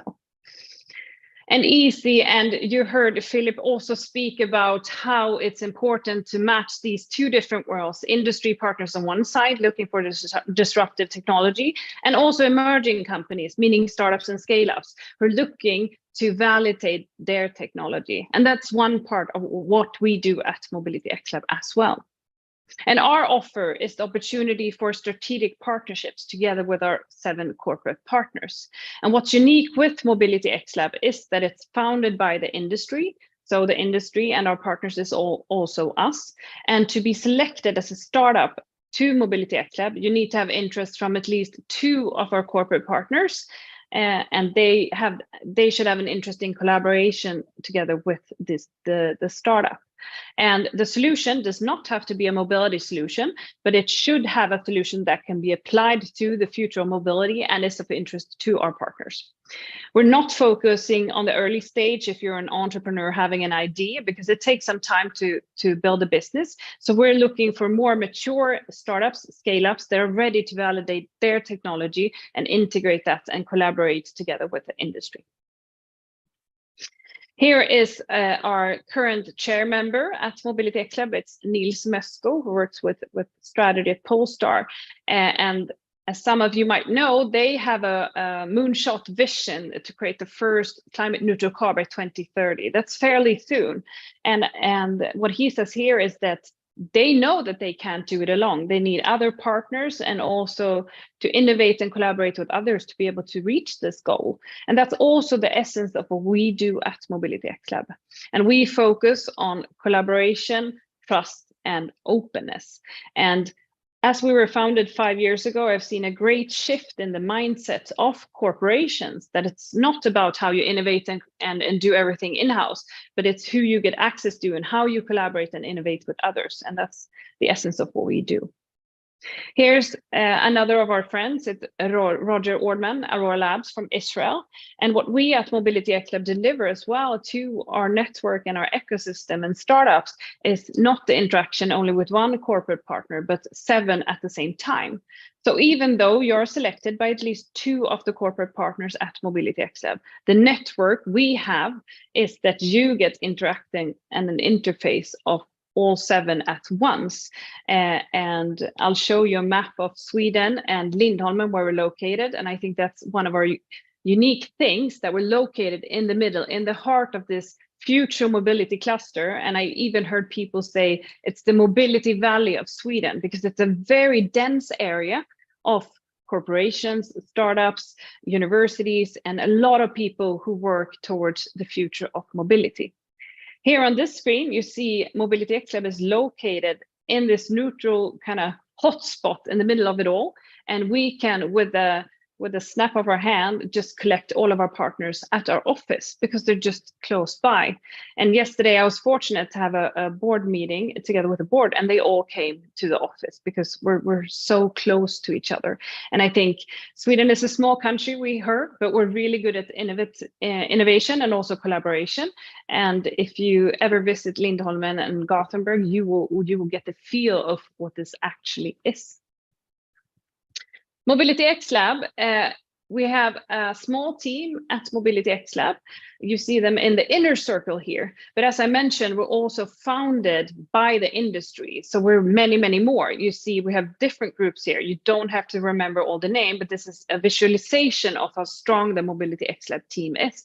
As I mentioned, we have a board. They're all representatives from our founding companies. We have a management team you also see on the screen here, and they work with innovation, partnership, and collaborations at the partner companies. And these people, we meet every time at MobilityXLab, every week. We have a 2-hour meeting at MobilityXLab because they are MobilityXLab as well. So we're deeply integrated to our corporate founders. And then you also see to the bottom of the screen, we have a marketing communication team, and they meet monthly and also discuss and do MobilityXLab. The people you can't see at the screen are perhaps the most important people at MobilityXLab. When you're invited as a startup, you get a dedicated contact person. We call them partner leads for you as a startup. So they will work closely together with you to see how you can validate your technology together with them. And they're called partner leads. And I think this is 100 plus, but I think there are over 200 people who we work together with in the collaborations with our startups. And the setup, fairly simple and similarities to what Filip described with Ignite Sweden and the matching and the process doing that. We're deeply connected to our partners. So we have each 6 months, we have an application period where we first look at the strategies for our partner companies, and we identify different focus areas. And then we go out and look for startups within these areas. We connect to different ecosystem, and we're still hoping to get a Brazilian startup to be joining us. So hopefully we'll get some results after this call. And then in this selection process, we host what we call reverse pitch. So it's our partners and the experts at our partners within each focus area pitching to the startup community about what they're specifically looking for. We have a pitch week where startups will be invited to talk about their use case and solution that they have to offer. And then we invite our large ecosystem of partners and their experts to evaluate which is a good fit for collaboration. Then we run our program. We start with 6 months, and the first step is discover. What can we do together? And then we have validate, which is a proof of concept. But what we're aiming for is what we call accelerate, and that's commercial contracts or partnerships between the startups and the partners. And I'll show you some results of what has happened during these years. And last week, we also had our 8 new startups joining MobilityXLab, and now after COVID times, they all met on site. So we had all of our startups from around the world, Switzerland, Germany, the US, Sweden, and all of our partners connecting and starting the collaborations. Saying that, during COVID times and even before, we have had attraction from a large global network. So we are catered to host everything in the digital space and facilitating that online. So a lot of numbers here, but I'll guide you through them. We've been around for 5 years. Over 800 startups has applied to MobilityXLab from over 50 nations. And saying that is that's organic growth. So there's been a great pull effect from the market seeking to collaborate with the partners at MobilityXLab. And out of about 10% of those has actually joined our program. And as I mentioned, we had 8 new. So about 80 startup has gone through our program, and more than half of them has done proof of concepts together with our partners. And as we have many partners, that specific numbers is over 90 and counting today. And so far, we've reached 14 accelerations. So that's commercial contract and partnerships. We're really proud of this number. And I also know how many are standing on the verge of accelerating together with our partners. And you see venture capital, it's what's raised from our startups. So we know it goes really well for the startups that has been a part of our program. And this is our family photo you see here. We have anything from health tech startups to self-healing software, to vision solutions, to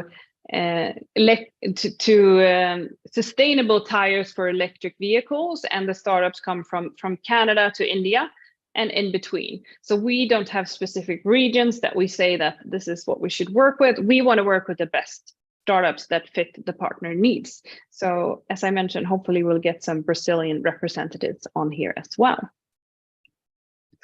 So right now, next week, we'll open our startup application. It's fairly simple to go to our website and do a simple form about use case and what your solution is. So we are looking for startup scale-ups that want to accelerate together with our partners. As I mentioned, it needs to be at least 2 of our partners who has an interest in collaborating.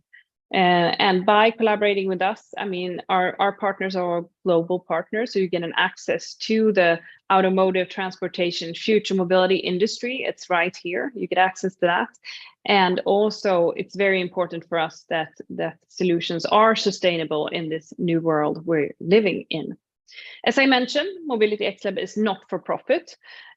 We don't take any equity from our startups. So that's very important for us as well, that we want to be this neutral facilitator between the startups and the corporates. We're the interface. And not only do we match the startups and the corporates, but we're there along the way to help you to make sure that you do a successful collaboration. And at this point in time, we have our application is open every 6 months.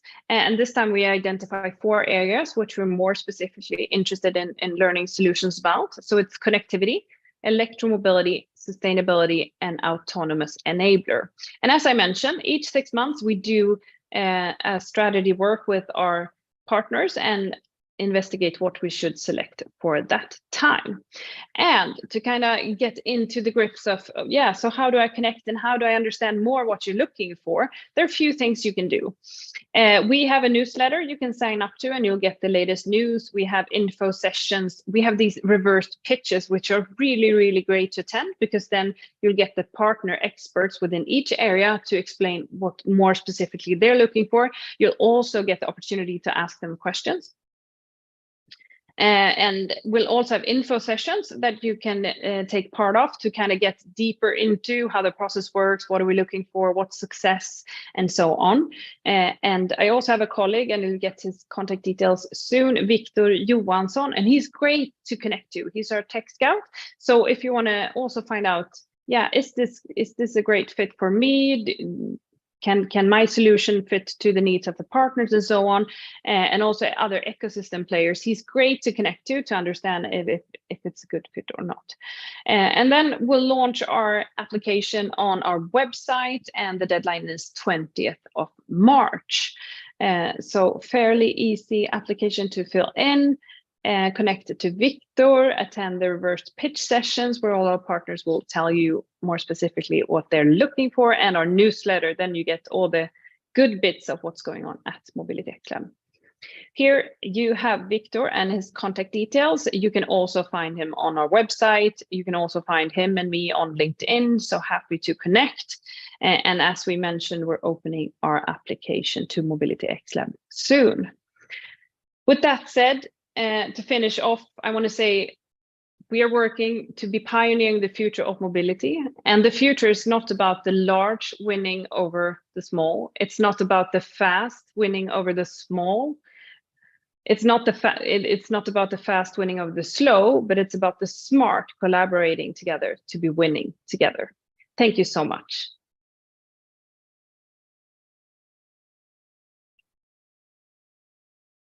Thank you very much, Katarina.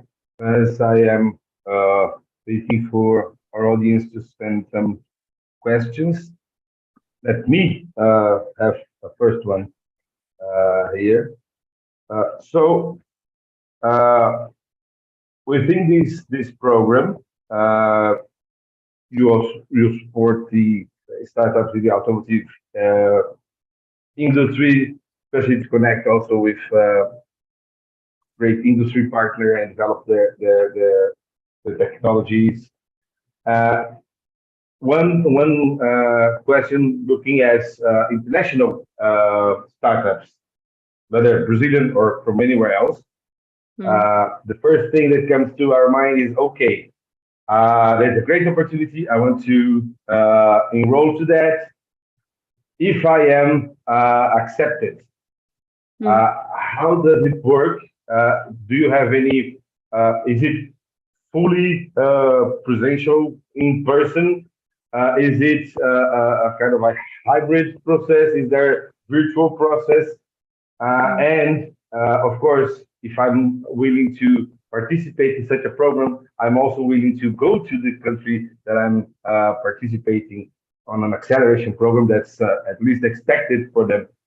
So if I am a startup that has been accepted, do you have any kind of a soft landing service or any supporting service for an international startup to I'm not talking about money. I'm talking about support on opening the company in Sweden and start operating and all these bureaucratic things they have to do in order to be there. Good question. And being part of the program, it's up to you how you do it. We don't force anyone to come to us, but you're welcome to. And I think what we've seen is that the startup that actually join us on site see that it's great value because they get this. I mean, huge ecosystem that they are connected to. I think we all should focus on what we're good at. So there are ecosystem partners that are good at the soft landing and helping and guiding new companies in this geography we're situated in. So if it's Sweden, Stockholm, Gothenburg, or somewhere else, there are organizations who will help companies establish. So we're happy to connect. I think what we focus on is getting the industry collaboration well done together with the startup and kind of facilitating that. So that's our focus, but we're happy to connect to the people who know these things better than us. So another one. This is industry-oriented program connected with all the players in industry, and it happens in Lindholmen, or is it a Lindholmen program partnered with the working on it? I think you broke up, but if I understood your question, it's our companies, our partner companies are global as well. So say we have a startup as an example from Canada. We might have our partners situated in Canada, so they will get a dedicated contact person. That partner lead will be from Canada as well. But we're all global companies. I think Sweden, we know how to operate globally, so we don't see a problem of doing that kind of in the digital space, and we facilitate that through digital meetings and hybrid meetings and sometimes on site as well. So we try to connect where it makes sense, I would say. Great. I've been to Lindholmen and some other tech parks in Sweden, so I know how vibrant the ecosystem is. And when I see these opportunities as a person that works with internationalization of startups, I'm always go to this opportunity, make your way there and be there. So, okay, I guess there is no other questions for now. Thank you very much, Katarina. Thank you. I hope we have some of our startups audience participating on it. As I mentioned to Filip, I'll do it to you as well. We can, of course, as the National Association, get your email marketing or any promoting, and we can spread the word throughout our associate, our science park accelerators, so we can also help to spread the program in Brazil. You can count on us on that. Thank you very much. Okay, now we have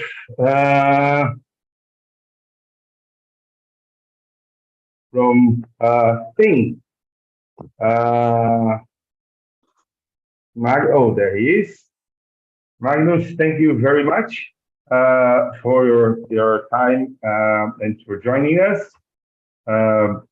It's a pleasure to have you here and about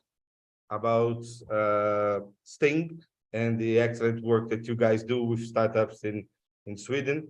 So thank you once again. The Zoom is yours. Thank you so much, Rodrigo. And first, to the Brazilian listeners, I just want to say bom dia. É uma honra participar deste encontro. I am following my own professional serial entrepreneur career. I have been a business coach at Sting for the last 17 years, focusing on clean tech, green tech, sustain tech, and also impact opportunities in these companies. Parallel to this, I've been investing in companies and supporting other companies outside Sting.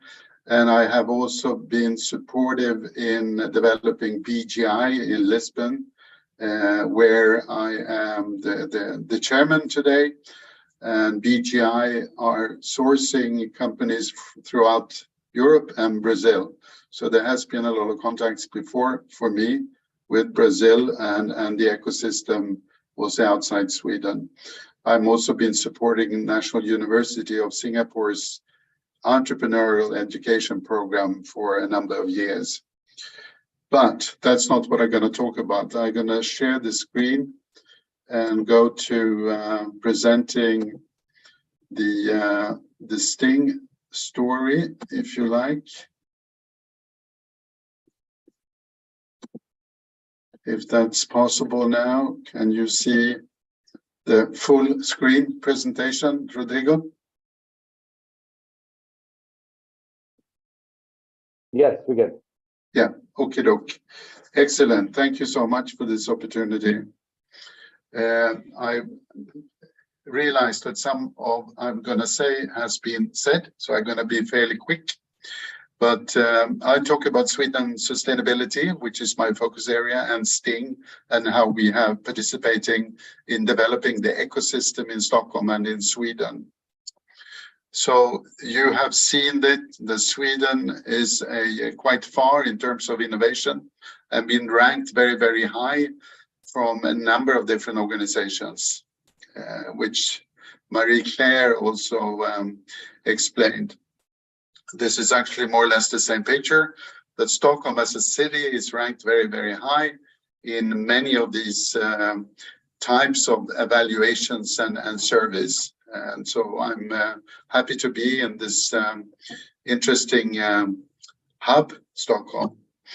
The ecosystem on a national level consists of a large number of incubators, most of them public, funded by the public money, but also private.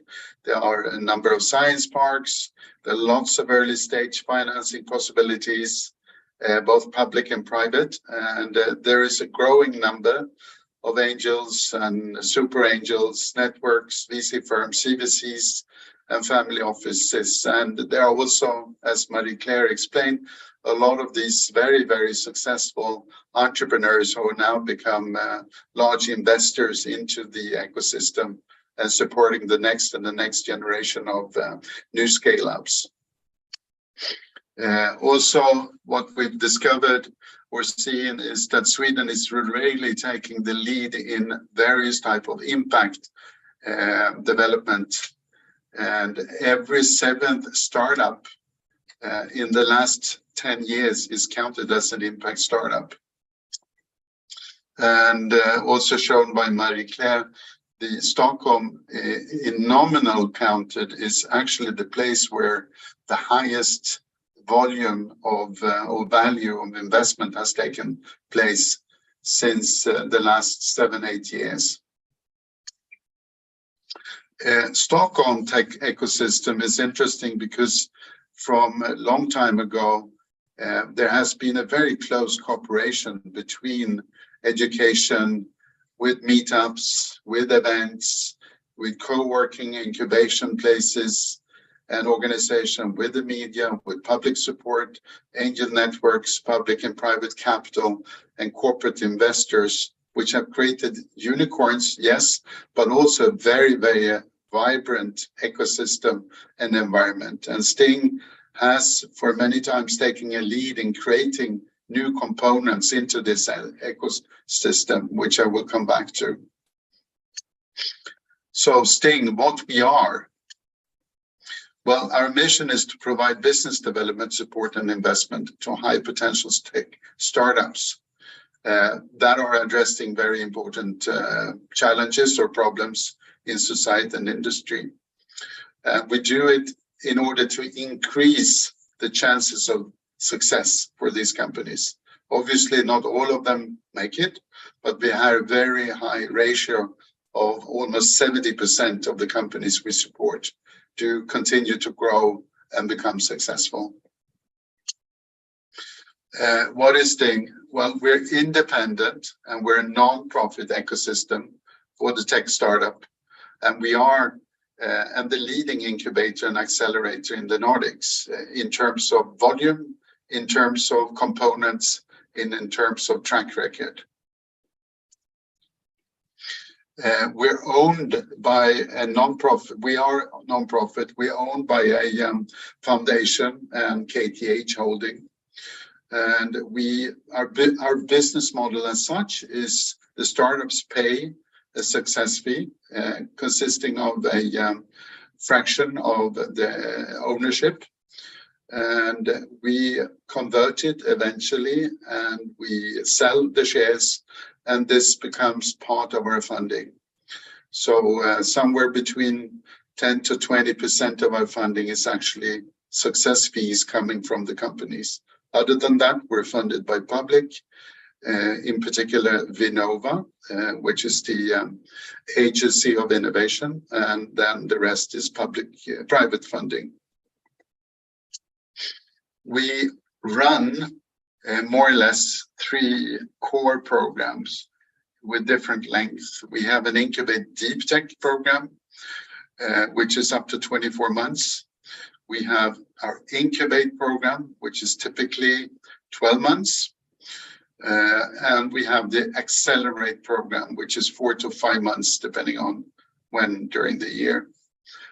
In the Accelerate program, all the companies receive an investment of 50,000 euros.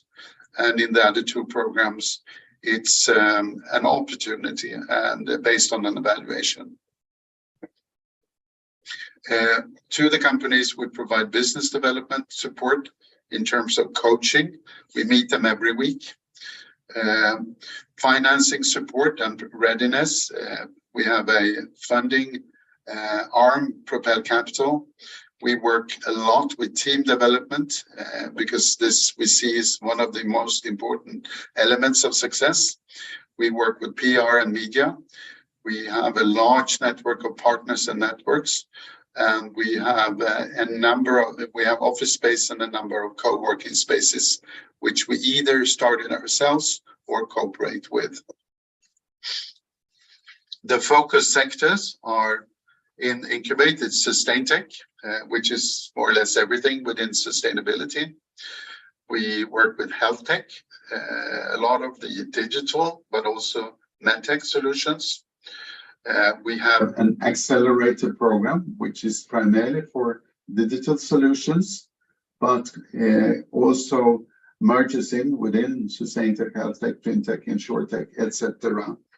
And we run the deep tech program, which could be in any of the sectors about. We're a team of slightly more than 20 people, of which half are business coaches with their own entrepreneurial experience and investment experience. And then we have marketing, team development, PR, etc., etc., and also head of Propel Capital. If we look at the timeline, this is a terrible slide, but it does give me a chance to say that we started 2002, so we're slightly more than 20 years. We started investment opportunities for the companies in terms of VC fund and angel network. We also started a recruitment service for the companies. We have created a number of events. We have 2013, we started Sub 46, Startup People 46, which was at the time when there were no co-working spaces in Stockholm. We launched the Accelerate program 2013. We started our smaller VC fund, Propel Capital, 2014. We created a new hardware-related co-working space, Things. We initiated and started Ignite Sweden, 2016.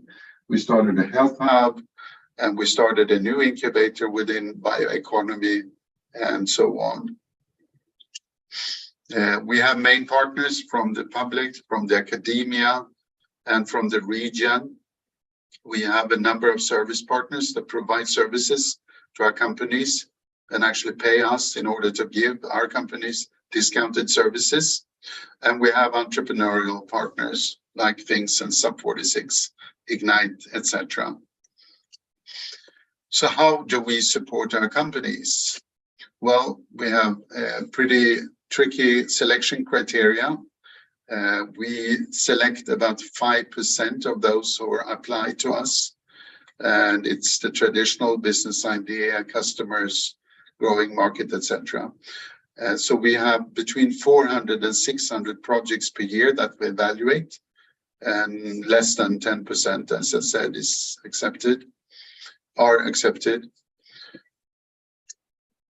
The support we provide is we have the business coaches, we have external expert coaches about that provide time, professional consultancy time, and we have 20 industry mentors who can open up doors and understand the industry and support and be bouncing walls to our companies. The funding support is number one is to prepare the company for applying for soft funding and or provide them with support to become investor ready. And this could be obviously pitch training, etc., but also financial strategy and plan and budget and understanding their own business and refining the business model. And then we make a lot of personal introductions like this. In order to provide a faster way and fill this Death Valley gap, we created Propel Capital. It was started by Sting, and it invests in all the Sting Accelerate companies. And it's based on investment from 75 business angels who then will continue to invest in these companies, because Propel is only investing once. We have now created 6 different Propel Capital funds, and we have invested in, by now, it should be nearly 200 companies. We also provide the in-house talent management support, which is really to assist the companies in understanding how they should build the team, what the gap analysis says, and how they create the right culture for the company and how to do successful recruitments. We have provided recruitment services, and it's between 40 and 100 recruitments per year.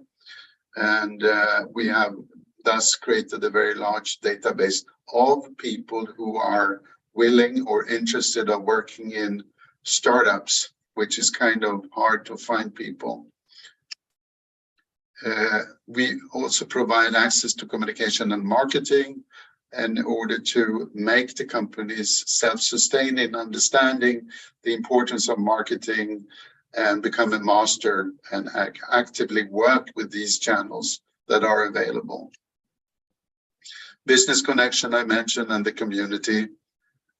So we have created a very large network, and we open that up.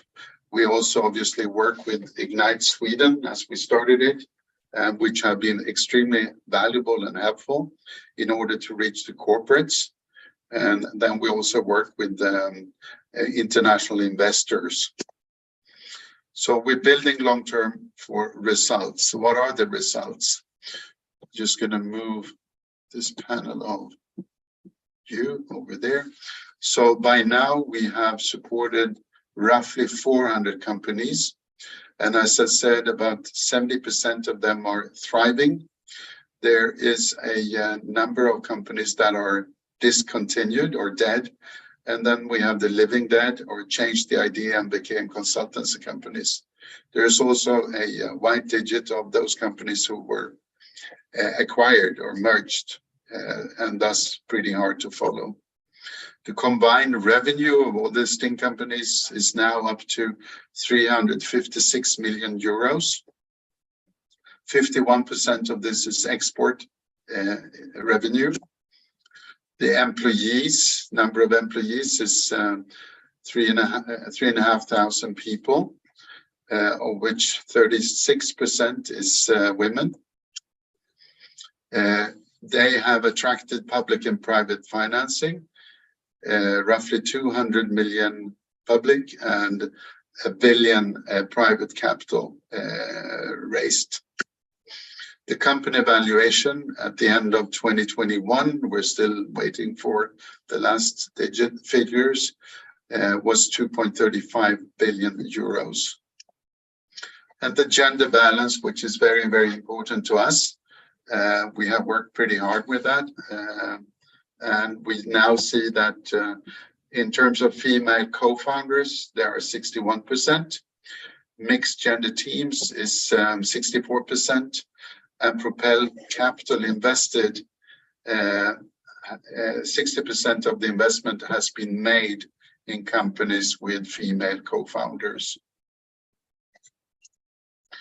As I mentioned, I specifically work with sustainable companies, and these are everyone likes to show logos, but we have a pretty large number of sustainable companies and climate startups, and then obviously we have others within other sectors that are considered as impact startups within edtech or health, for instance. In order to expose our companies and build our network of investors, we have since more than more than 15 years run something we call Sting Day, when we invite investors from all over Europe and the US and sometimes Asia to come and see our Sting companies. And this is very, very popular, and it's done once a year in the fall. As I work with SustainTech, I also created 5 years ago Sweden SustainTech Venture Day.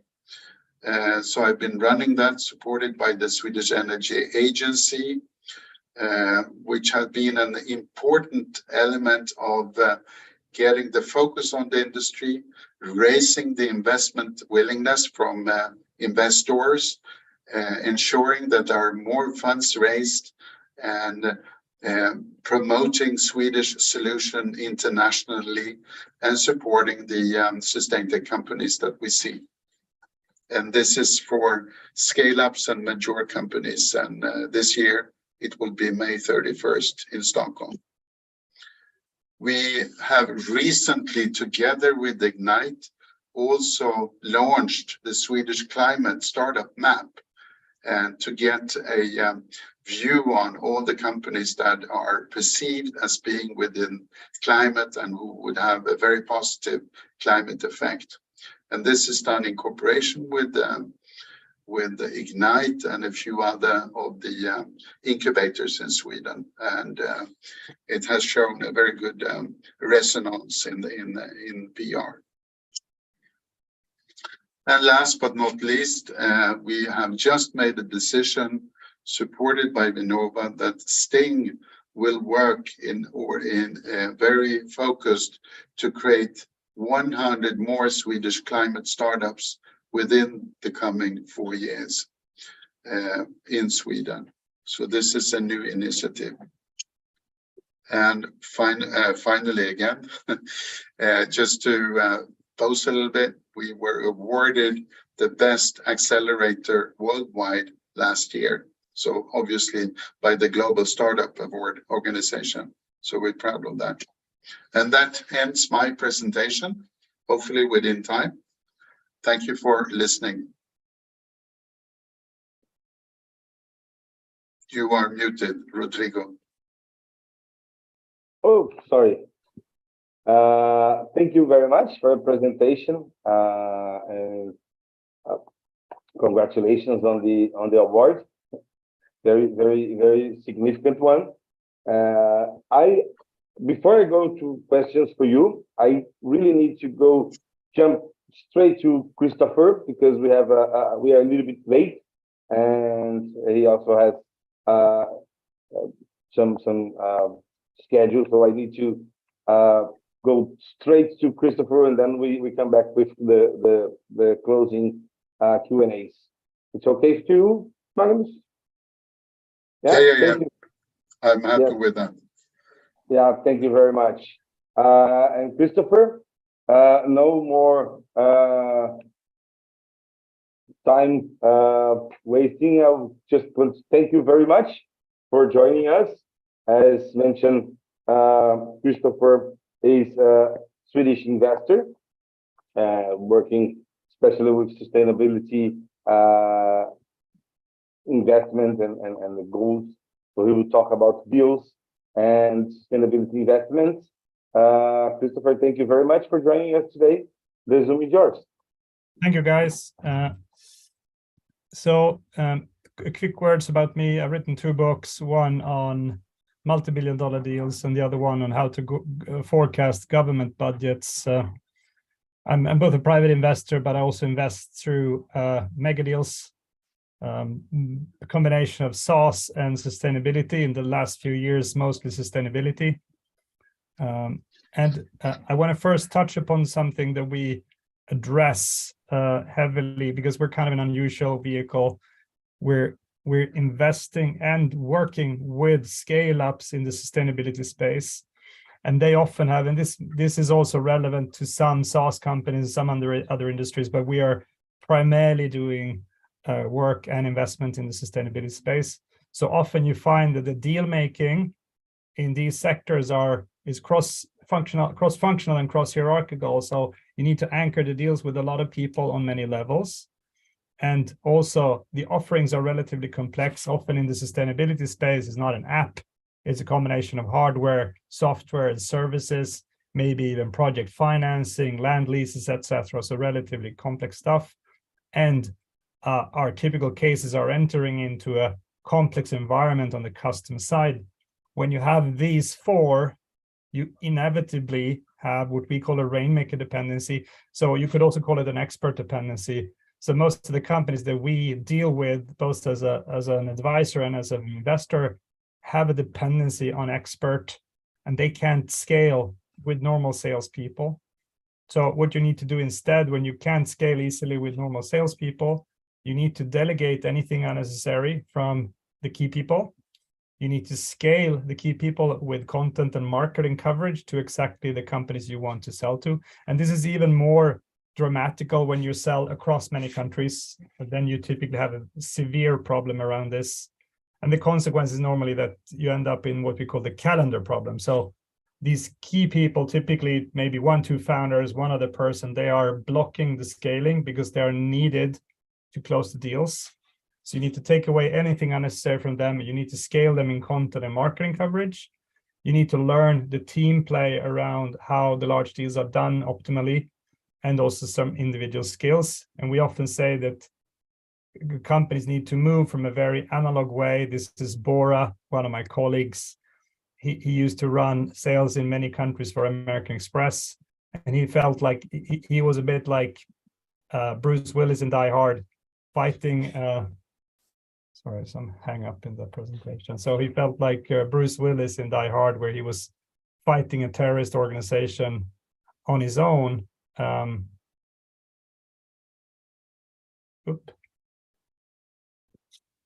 Is it black on your end? Yes. Yeah, Yes. I can talk. Well, I don't know what happens. It'll probably come back. So typically, companies in a scale-up phase, very heavy in the sustainability, but also SaaS, are dependent on some key people.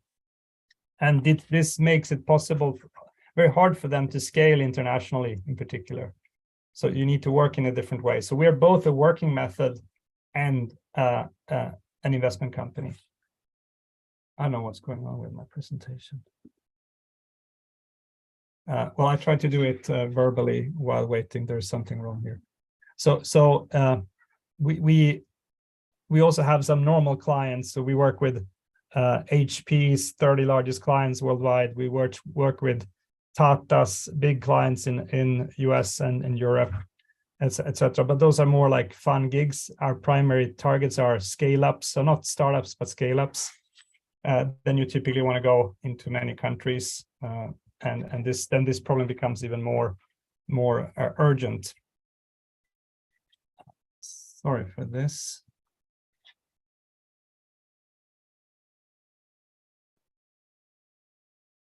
You want to stop presenting and sharing, and then try to share again, maybe? But, can you guys try to share my presentation, because you got it as well? I don't know what's going on.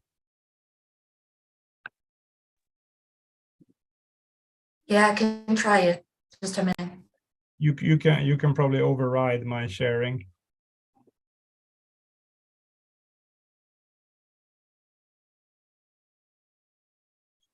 Good to have the backup on your end.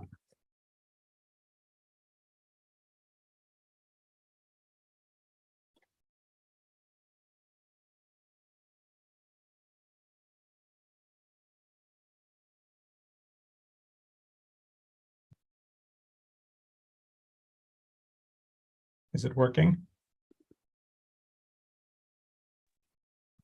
Can you guys see it? On my end, it's now I can see. Okay, cool. So if you can continue onwards. Yeah, there. So when selling in the old school way, you end up like Bruce Willis trying to fight one organization if you continue. But we are a specialist organization, so we use both investments and you can continue. Flip to the next slide, please. So we use a lot of very advanced targeting techniques to influence specific companies all over the world. And you can go to the next. You can go to the next. So we try to create, if you go to the next as well. So we make the founders scale like Iron Man with 30 drones. If you continue to the next. So we do three things. We both have an advisory where we deal with normal companies on a consulting basis. And we have cases, especially sustainability cases in Japan, Malaysia, India, Israel, all across EU, a handful of cases in the US. We actually look for the first case in Brazil, both for investments, but also for scaling. We're also creating companies together with entrepreneurs because we often see gaps in the market. So we've created mine storage, which is now a high value case using old mines as energy storages, collaborating with LKAB and Boliden and other mining companies on one end. On the other end, solar and wind players. Forest Carb is another one, which is changing forestry into more sustainable forestry, generating carbon credits. Curator.co isn't launched yet, but it's like a G2.com, but for sustainability. And we're working with an Israeli case that we can't disclose yet. And then a new thing that we do is that we invest, especially, so if you guys if you yourself or in your portfolios have companies that are struggling to scale because of the things I mentioned, we want to invest and be part of the turnaround. We have the tools for that because it's often boiling down to the founders can't scale themselves. I don't know if you recognize that. You can go to the next slide. So I spent the last few minutes on my observations in the investment market. So some of the things I said. So the first one you've heard, Sweden has the highest green investment per capita. We have a lot of there's a lot of openings in the pre-seed and seed space for angels, since the VCs are kind of coming in pretty high at the moment. If we can jump to the third from the end. So the biggest case in Sweden right now are in the energy space, both production and energy storage, in the transport sector and steel industry. So we have some very early movers in producing fossil-free steel. And the last one was worth mentioning. So in the sustainability space, it might be the same in Brazil, but we see a lot of tech founders. They're typically really good, but they're not used to governance, strategy, and commercial scaling. So there's a big gap there that we try to fill as an organization. If you go to the next one. Yeah, please connect with me. Sorry for the interruption on the slides. I've written 2 books, as I said. This is one, and that's my email address. So if you are, you have a portfolio where you have a few cases with the kind of problem I described, dependency on the founders, or you are a founder yourself, noticing that you have to work 24/7 and you can't really scale yourself, please ping me. We have a few different ways to address that, both with money and methods. Thank you.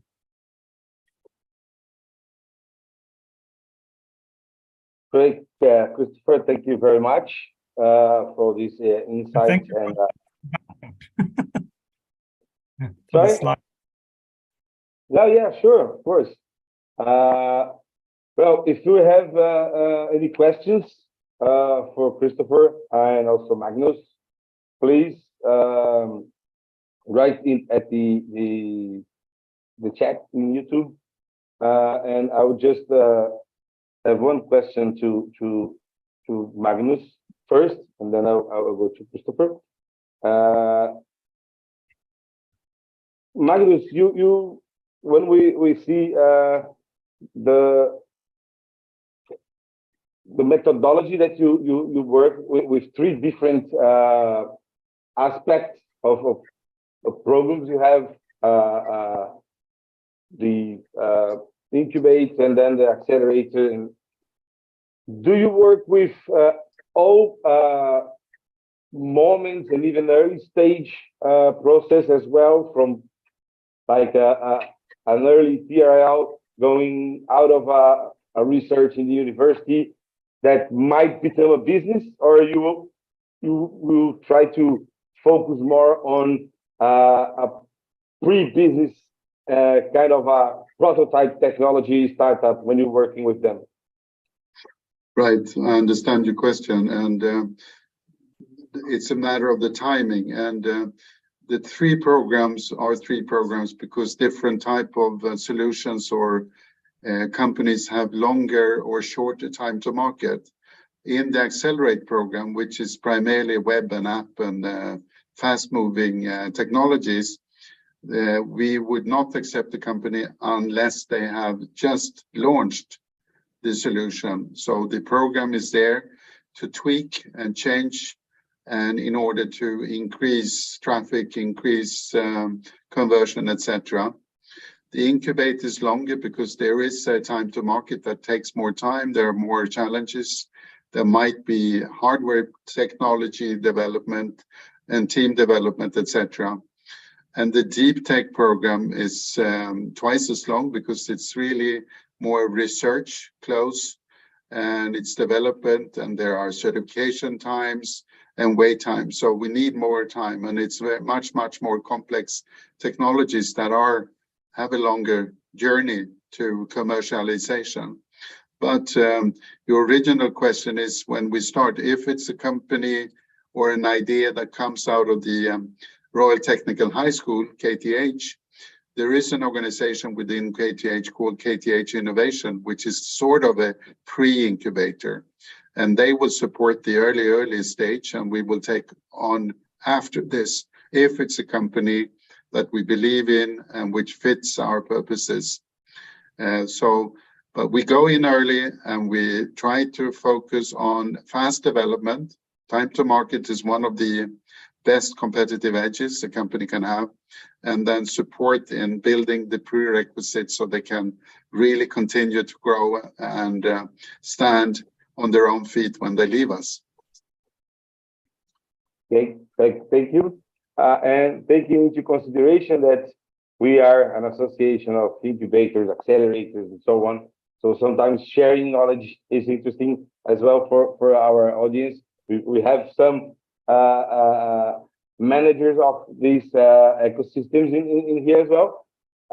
You guys managed to have a like great results with big numbers, and you mentioned you have like only like 5% of the 400 that enroll are only approved, like a few of them. How do you evaluate and put a high stake on when evaluating the startup to bring them in? What would be the main criteria that you use when selecting a startup to help them in your program? Understand. Yes, well, and that is part of the secret sauce. That's not so secret, but that's really the recipe to do a very good evaluation. And we are, I would say, as we are in Stockholm, as we have a fantastic deal flow, of which I would say 20% come from academia, but the rest comes from the industry. We are in the luxury position to be very, very picky. Hence, we can really select the ones that we strongly believe in. The evaluation we do is obviously on the idea. We bounce it off in the market. We verify that there is a true challenge. There is a problem that needs solving, and where customers are willing to pay to get the problem solved. We put a lot of focus on the team, because that's also our experience shows that the main reason why companies fail is because of the team break up or fail, or they don't understand how to develop the team. So we do a very thorough team development on an individual basis and on the team itself. We do the evaluation of the competitive edge and how the competitive landscape looks like, not only in Sweden, but internationally. And eventually we come to the conclusion that this is what we believe in, it's good enough, and there is a willingness from the entrepreneurs to be coached and you can quite early on see whether they are receptive to this type of coaching, not advising, because that's something else, but coaching, where they are willing to learn and trial and error, and really being able to rethink and question their own ideas and come to a very good decision. So these are, I would say, the major elements. And then you have that there should be a global market, there should be, it should be investable, et cetera, but that goes for more or less any ecosystem, I would say. Great, thank you. And just before going to Christopher, are your selection process open? Are they international to anyone, any startup, or you are mainly Swedish entrepreneurs focused? How do you work with that? Anyone from any place in Europe or even from Brazil could take part of that? Well, there is a dual answer. We are funded to support startups that are based in Stockholm region, greater Stockholm region, which is financially, they represent like 40% of the GNP in Sweden. But we are also supporting international companies if they're willing to move to Sweden and set up the company there. But it's we are funded by Swedish taxpayers' money. So our purpose is really to build the ecosystem to support companies that stems from or are seated in Stockholm and can create employment and export revenue to Sweden. Yeah, definitely. So yes and no, you can say yes and no. Yeah. I always ask about that because, and of course, I repeat myself, if you are going to participate in any international acceleration or incubation process, you must be aware that you have to move to those places, or at least you have to be willing to do that. And if things go well, you will eventually do it. And yeah. I will go to Christopher with something that is linked to this, because when we're talking about investment, that's another thing, especially with international startups, that usually comes up. So Magnus, thank you very much. Thank you, Rodrigo, for having me. And Christopher, just getting this connection here. When we're talking about investment, and lots of startups, for example, in Brazil, are looking for American, North American, or European investors and trying to see if they can raise money, do an investment round abroad. And I usually, as helping startups to achieve that or helping them to go into global market, one thing that I usually see is that investors would not put money in something that is too far away from them to see, reach, touch, and control.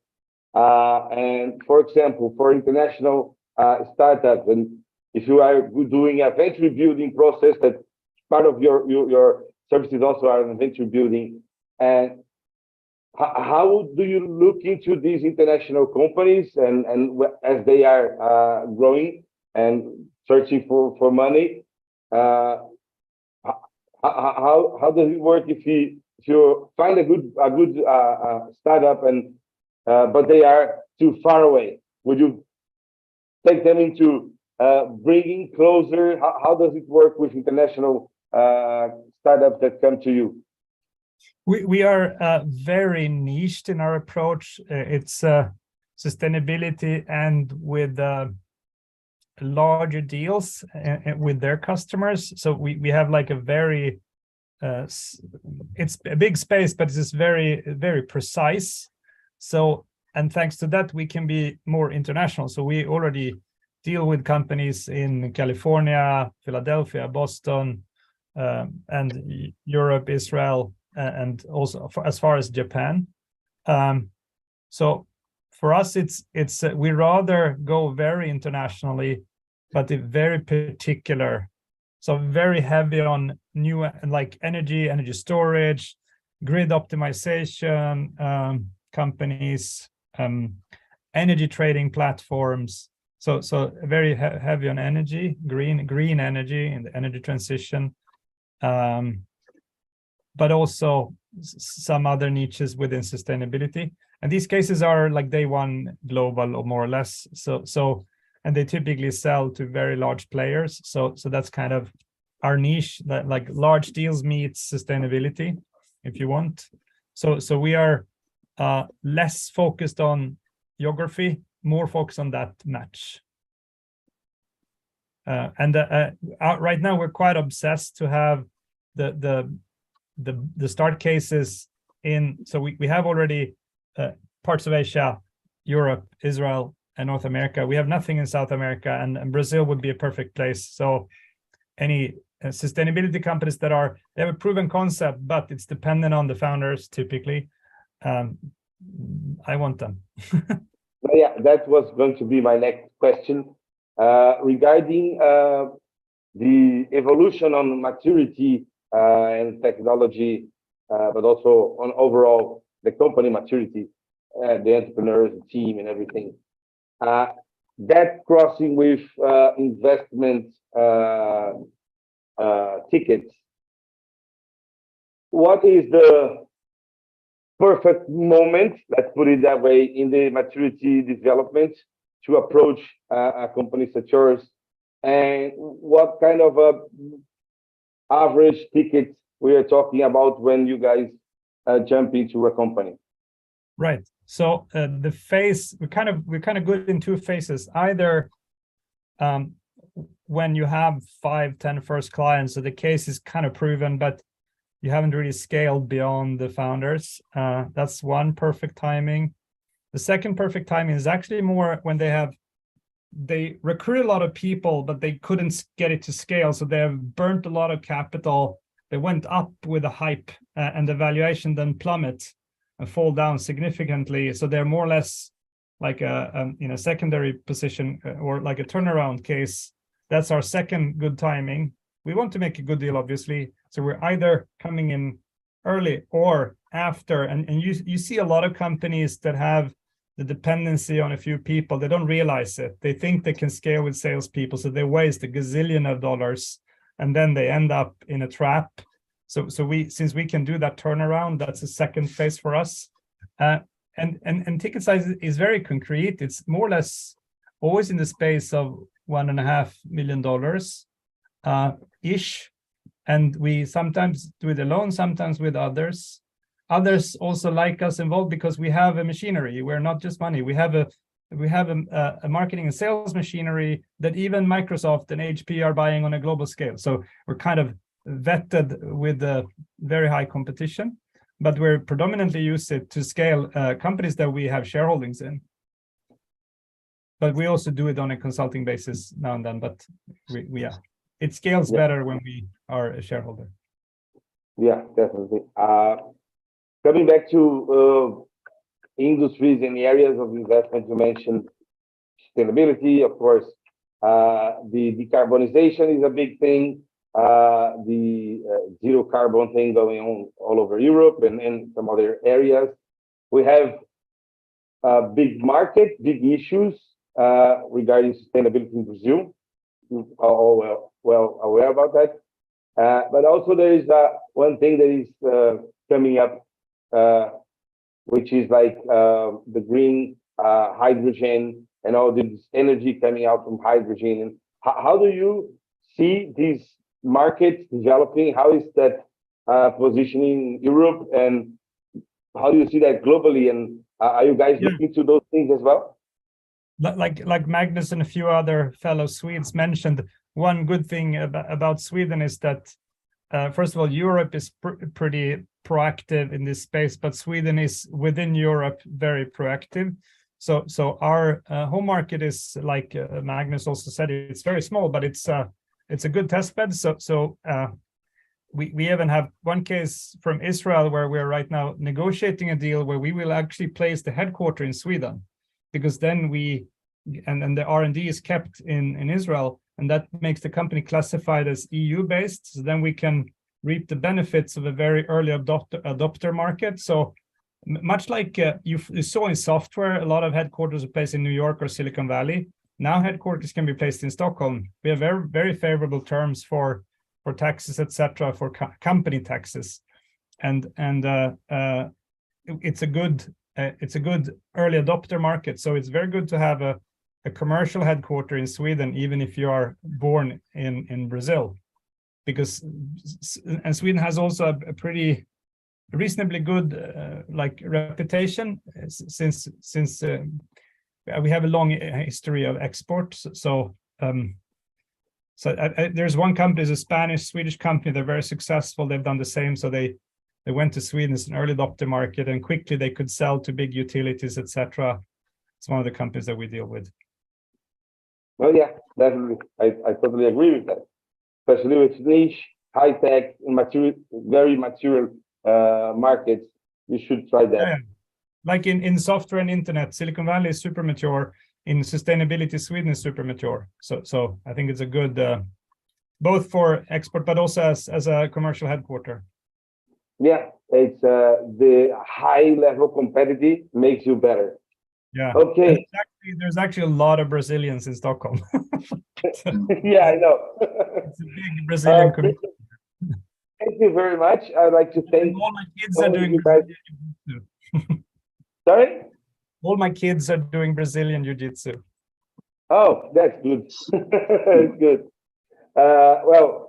Thank you, Christopher, once again for joining us in our time. Sorry, we did a little bit later, but it was great having you here. And the same with all the other colleagues that have joined us. I will go into the closure for this. I would like to invite Rodrigo to do the closing. But before, I just have to say that I am very glad to be the moderator of this event. As I mentioned to Filip and our colleagues from Sweden, I've been working in this partnership between Brazil and Sweden since 2019, when I was at the Innovation Week in Sweden. And also, it's very important to me because this is my last official participation as Director of International Relations for Anprotec. It's been 5 years since I'm sitting here, and now it's time to move. Someone else will come. So I would just want to make, and it will be recorded forever. I want to thank Amanda, Carol, and Gustavo, all the team from Anprotec International Projects. Thank you very much for all the support that you guys gave me throughout these years. All the colleagues, all the partners that we had, Sebrae, the Minister of Foreign Affairs, Apex, and all of you guys, thank you very much. I will be around, not as a director anymore, but I will be around and you can all count on me. So thank you very much. Thank you, Luciano, for all the webinars and support you guys from the communication gave me all these years. And well, Rodrigo, it's with you for the final words. Thank you very much. All right, thank you, Rodrigo, and best of luck on the next journeys that are waiting for you. You have been a really wonderful resource to see, and all the contribution that you made to the innovation ecosystem in Brazil, truth representing Anprotec was really, really recognizable. Really, congratulations for the work that you have been done through the last years.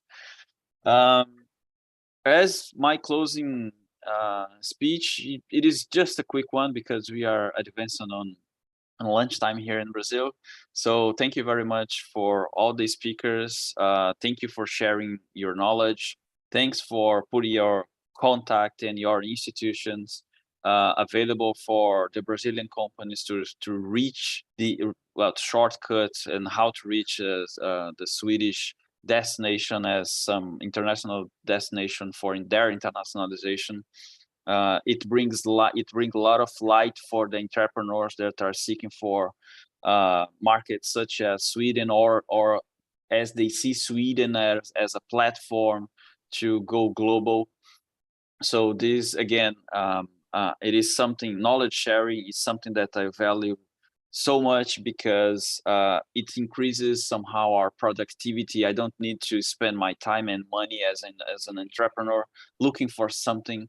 And all of the knowledge that was shared through this session here is helping the Brazilian entrepreneurs, and eventually the Swedish entrepreneurs, seeing a little bit also about Brazil, understanding that there is a lot of collaboration and open market for both of the countries, make more business together and increase the deal flow between the both countries. So thank you very much, everyone, for attending this call. Thank you so much for our speakers to sharing their knowledge, and thank you Anprotec for holding and hosting this session for us. So have a good lunch, everyone, and have a good evening for those which is a little bit more advanced in the time here.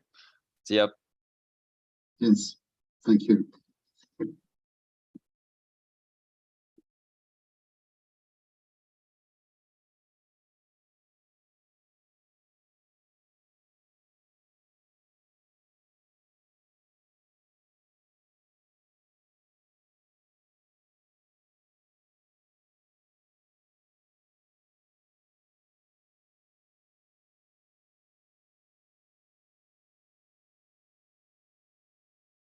Transmissão encerrada.